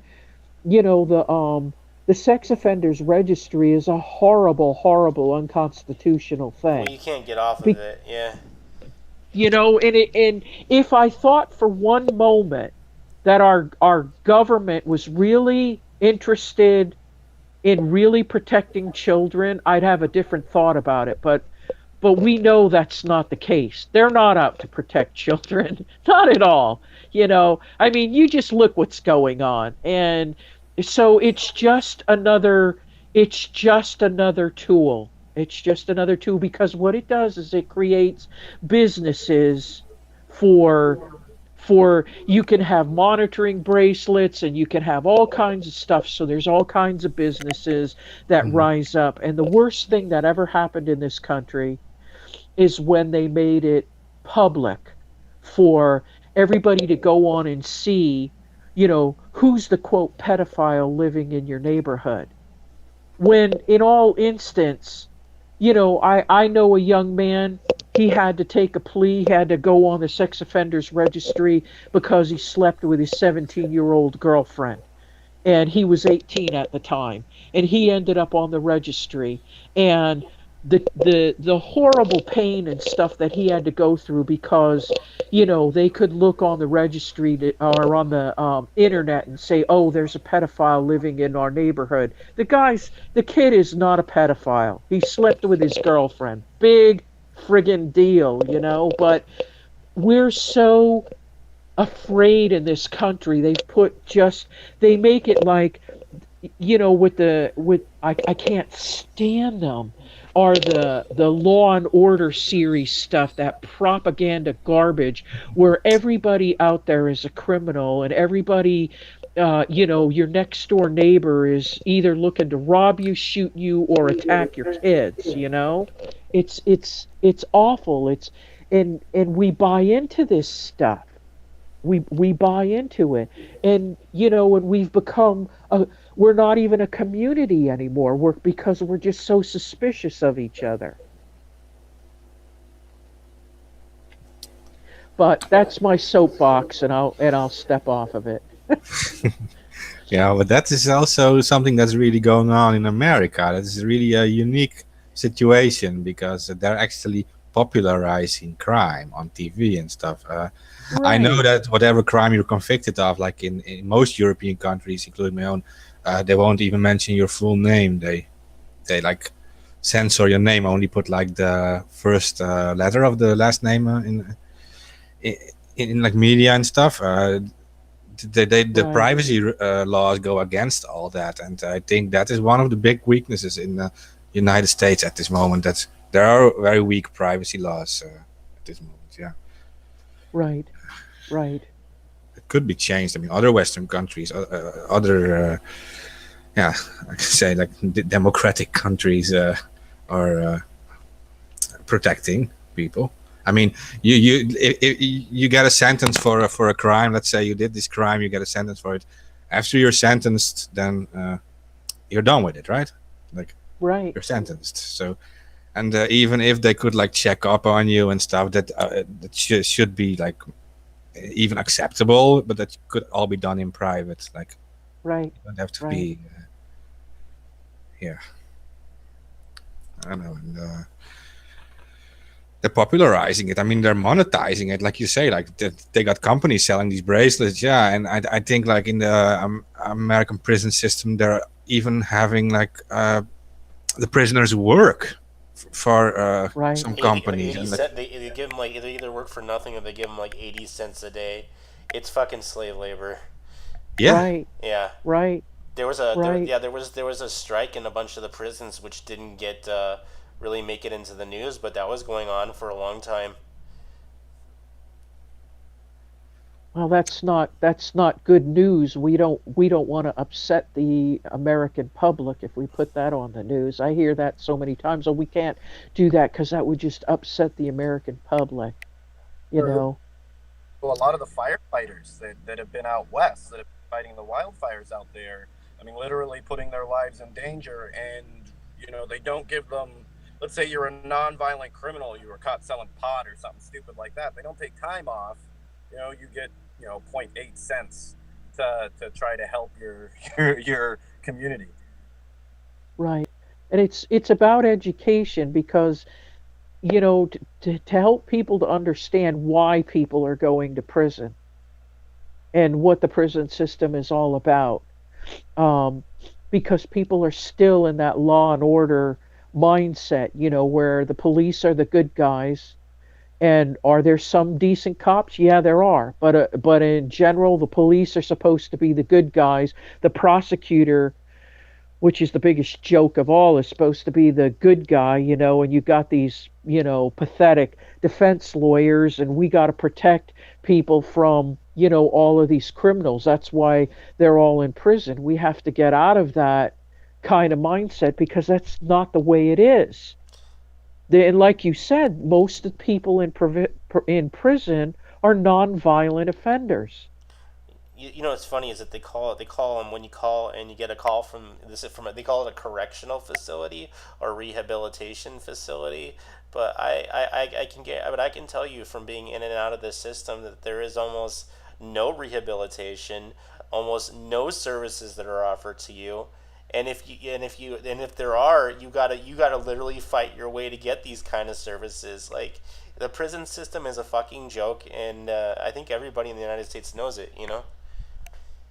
Well, I hope, more and more know it. I mean, every time I mention stuff to people, they're like, "Wow, are you kidding?" Like, like the regional jail in Kentucky. When those guys are finished serving their time, they got to pay the jail back for being in there. Yes, I have heard of such things. Yeah, they end up with hefty bills. Yeah. Yeah, and you realize it's all about the money. Somebody's making a profit.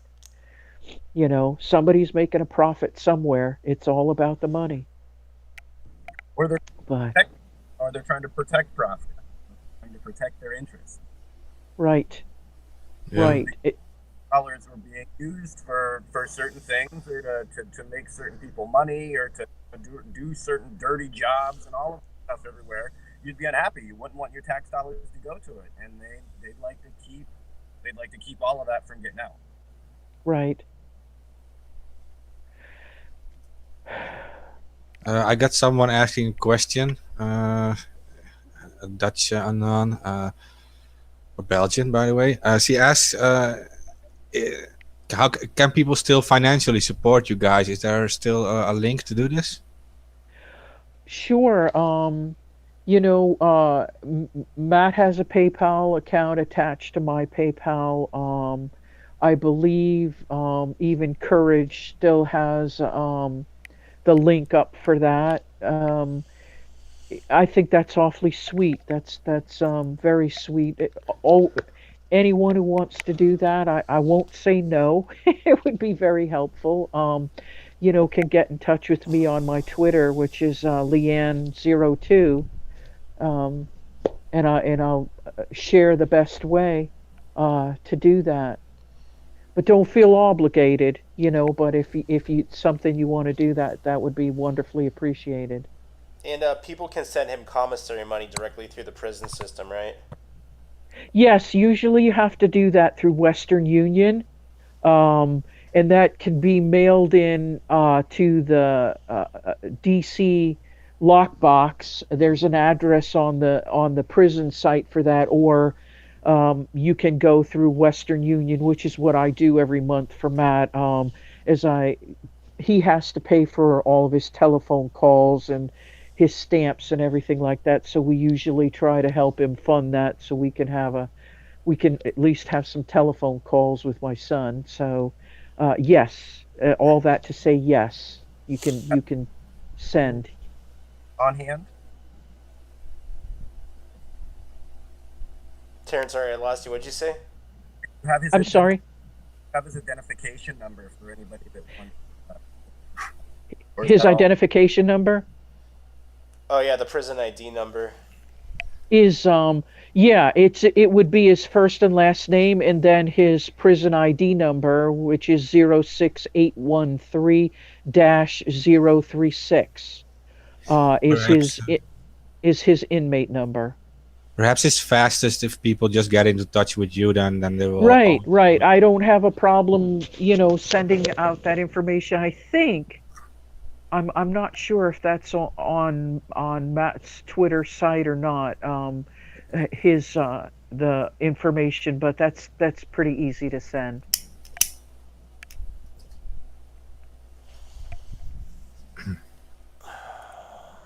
And a big shout out to all of those in Toulouse who had obviously got together and did some mail outs and some postcards to Matt. He got a bunch of them. He said to the point where the mailroom actually took notice, and that made him chuckle. When they were telling him he was getting too much mail at one point.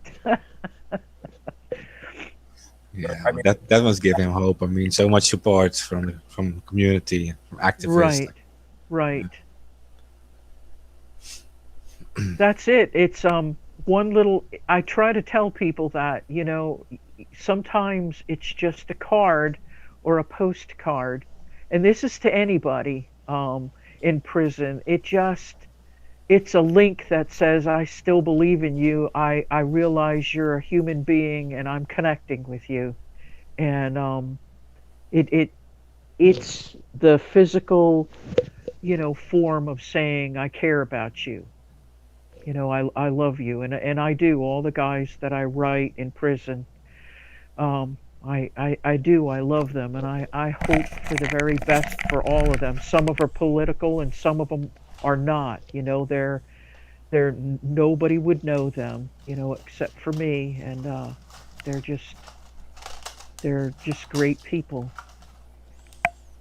As I always say in my blogs, the wrong people are in prison. Yeah, obviously they are. I mean, they're governments and these big companies. They're committing crimes all around the world, and they're at such a scale that's just like shocking to people who like watch all of that. I mean, all these people are obviously shocked with it. So yeah. Yeah, I mean, some of the crimes are so large, or so disgusting. We don't even have words to describe them. No, exactly. Yeah. And it's amazing to watch the people who rally around some of these big figures, and make all kinds of excuses in the book for some of the things they're accused of. And it just, that's, I guess, is what blows my mind more than anything else, is the people that rally around and make all these excuses for for this particular figure or CEO or politician that does some horrible things. And it's like, wait a minute, it's okay for that person to do that, but all these other people that are sitting in prison, and when you look at the crimes or the supposed crimes they have done are so much less, but they deserve to be punished with decades and decades, but this person can, not even get a slap on the hand, can just, you know, get support by, oh, we have to support this person. It's all mixed up, isn't it? It's all backwards. It's all upside down. And those are the people that lead us. Gosh, what examples they are. Yeah, like absolute corrupt. They'll have like the audacity to try to call out some sort of wrong or corruption, in the world, when I mean it goes beyond like calling the kettle black, like the ashes at the bottom. It's hubris is what it is. It's hubris that's out of the ballpark. Oh, it's out of the universe. It's like, I am who I am, so I can basically say and do anything I want and I'm untouchable. And these people believe that. Their hubris is just astounds me.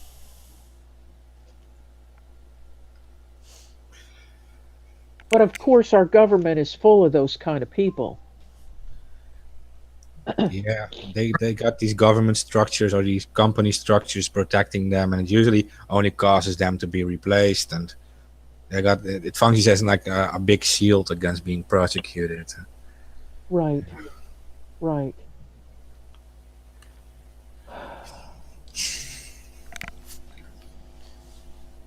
Um, does Matt have visiting days in case anybody wants to visit him?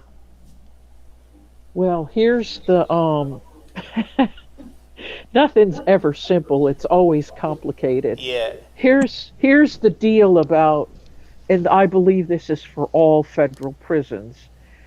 If if you did not know Matt personally for at least, I believe it is like 5 years before he was incarcerated, you cannot visit him. Um, and you have to fill out paperwork that asks for everything short of your DNA and who you might have contact with in other prisons before.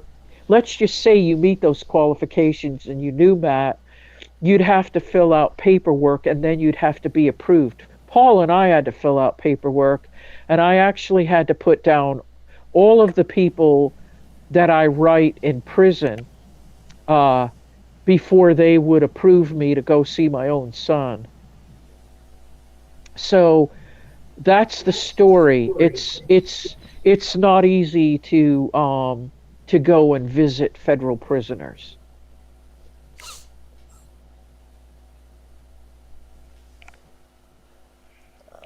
Yep, yep.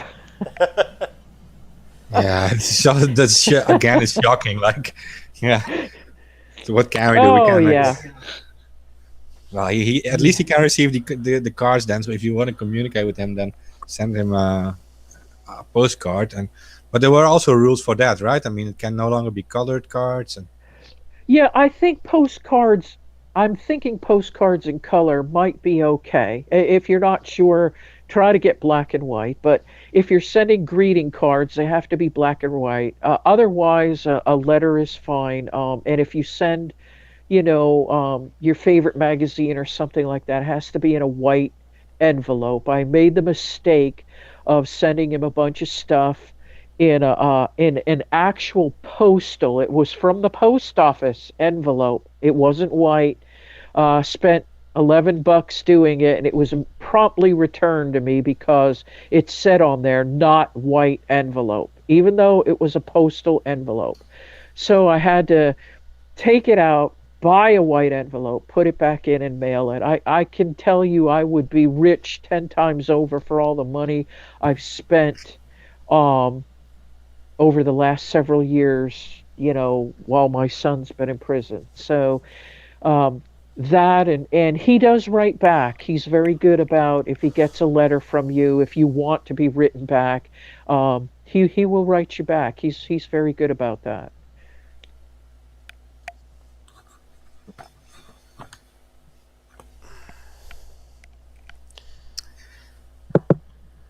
The weird thing is like he's probably around our age. Like we're all about the same age as he is, and we are all like in similar situations of being like in the activist world, and like what happened to him can like happen to all of us, and that is why it is shocking to like everyone in this conversation, and I'm sure it is shocking to all the listeners too. I mean, uh, Well, yeah, all you have to do is speak out, or in his case, which is the sad thing, he got this dropped on his server, you know, um, and it wasn't as if he was out there looking for something.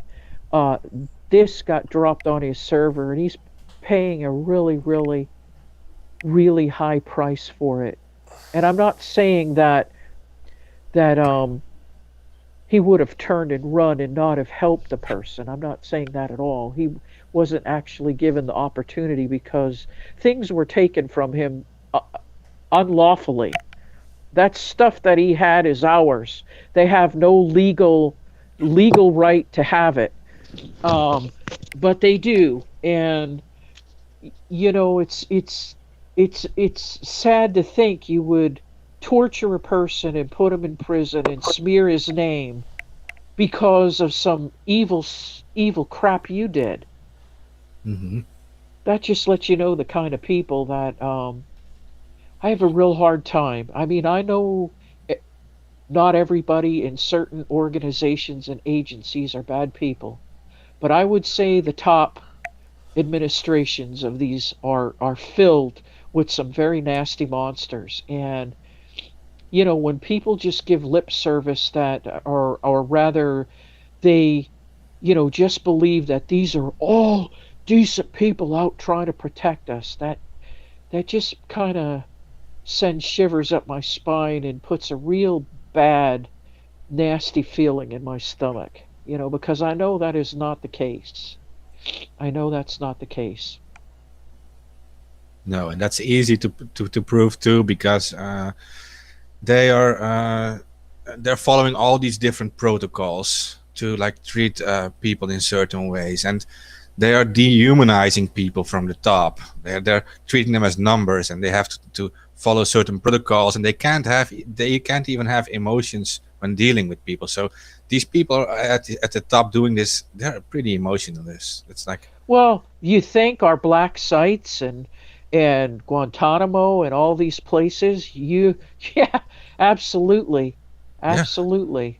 Milling. Totally psychopaths, Well, yeah, you know. I mean, the information that was dropped. I remember the letters that were going around. I remember hearing the news, the anthrax letters. You know, Yes. yeah, and I mean, this is the kind of government that we're dealing with. Same government that would mail letters of anthrax to people.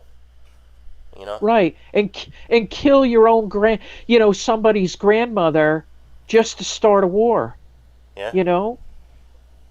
Just to start a war. Ah, but I so appreciate you having me come back on and talk about Matt, and we're still in the waiting game. We don't we kind of know the technical stuff of what's supposed to happen next. I have no faith in the system, so I'm not looking for a good outcome. So I'm just preparing that if my son is released and they don't pull some other kind of stuff, that he should be out sometime next year if he gets credit. Usually they give halfway house time. If he gets halfway house, we're thinking maybe next summer. Um, but I like I said, I have no faith in the system because I've seen just how corrupt. It's not broken. It's absolutely corrupt how it doesn't work. And so I have no expectations for anything good. And I'm sorry to say that. I'm discouraged to say that, but that's the reality. Yeah.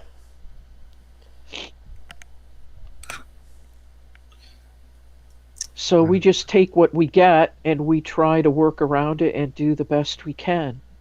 And we're still going to hold our heads high, and we're still going to walk like we've always walked, and we're going to be the better people. Yeah. Of course, and you can see how much support you're getting. And yeah, I'm like going through some questions we made like before the show. Uh, you don't you don't have to answer it if it's like private or whatever. But are you like in touch with like other mothers or family members in similar situations? Like for example, like Christina Assange. Yes, yes, and other people out there. And the neat thing is when people hear of other people going through the same thing, they usually they usually contact me and say, "Would you reach out to so and so?" Someone had the compassion to ask me to do that for Reality Winner's mom, and actually paid for me to go down and see Reality Winner's mom. That was a big deal, and I think it was good for the both of us. But yes, I wish we had more time to connect, but we do it when we can, and we reach out to each other when we can. Yeah, I'm sure that's very powerful. I mean, and at least you have this feeling that you're not alone in this, like in this situation. I mean, it's all great that everyone is like supporting you, but you always get this feeling like, yeah, you're not really in this situation, so you can't really identify with that, right? And then it's very powerful if you actually meet and others. Then yeah, Right, it should give you some right. hope and some strength, of course.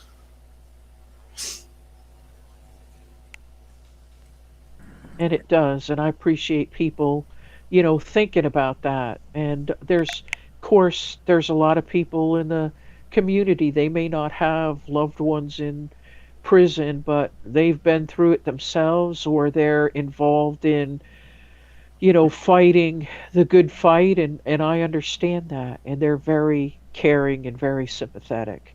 They don't have to walk in my shoes or Matt's shoes to know, to have some idea of what we're going through.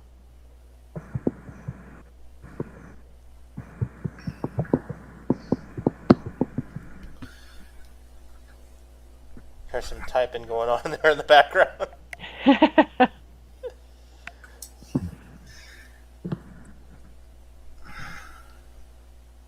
me see. I can't even see these comments on this site. That's why I don't like Facebook. I was trying to see if there's anybody who was saying anything, but uh,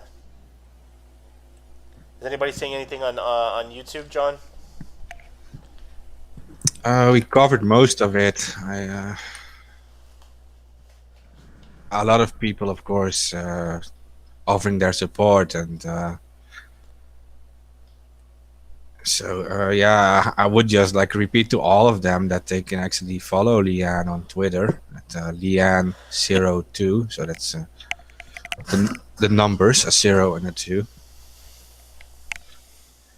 and then you can stay up to date with this entire situation, and then you actually get the reliable information, right? I mean, there's probably a lot of Right. people writing about it, but you should get it like directly from the source, and so And if there's not a lot of tweeting going on, I write a blog every single night in honor of Matt. And usually I'll update in my blog if I haven't updated in Twitter, and I sometimes tackle what's going on in the prison system, and sometimes I'm just venting, and sometimes I'm just waxing philosophical. And if um, you like reading little pieces, my blog is a WordPress blog. It's a humanity not commodity .wordpress.com, and you can reach me through uh, your email will come. You can reach me through my blog too.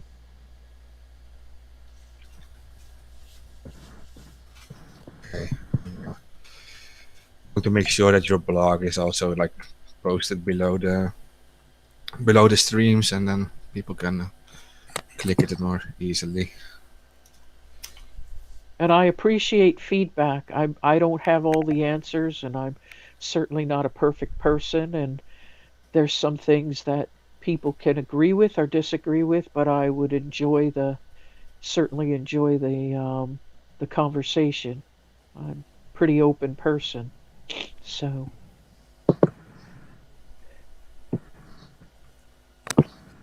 Yeah, I followed you as well.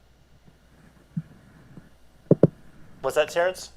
I just followed her as well, so I can boost any posts or anything that come by the best I can, at least. Thank you.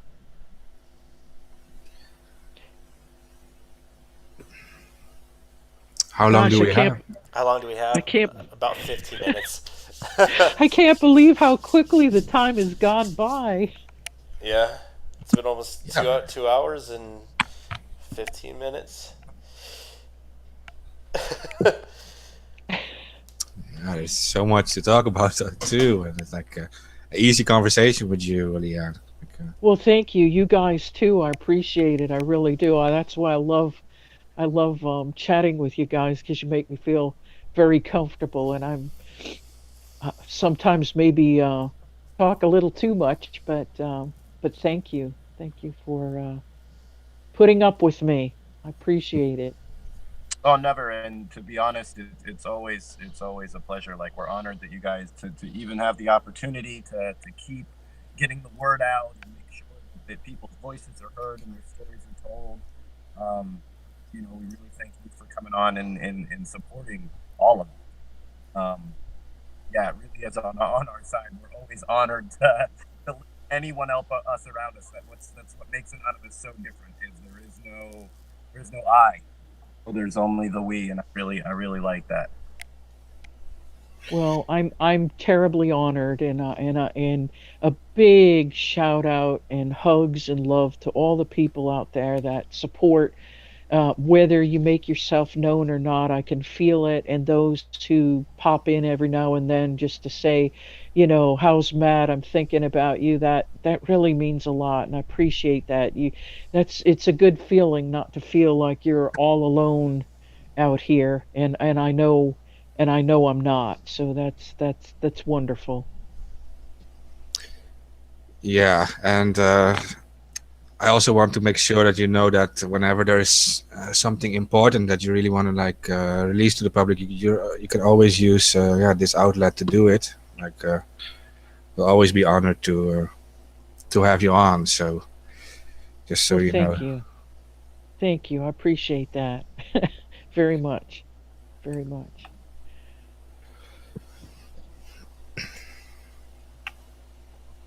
Well, with that, I guess we should let our friend here get himself together before he has to go back to work. Yeah.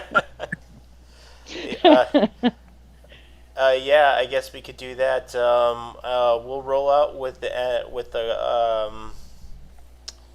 with the credits. Thank you, Leann, for coming on. We will be back on again on Thursday. I don't know if we have a guest prepared at this time, but we might. That'll be going on at 7 o'clock Pacific time. Again, you can reach us on Facebook, VK, Twitter, Periscope, and YouTube.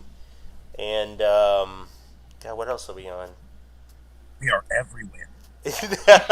What? The gamer site. What is it? Twitch TV. We're also on Twitch TV, which does need some attention. But then again, we'll roll up with the credits, and we'll see you on Thursday. Nice show, guys. Thanks for listening. Thank you. I hereby declare this to be an unlawful assembly.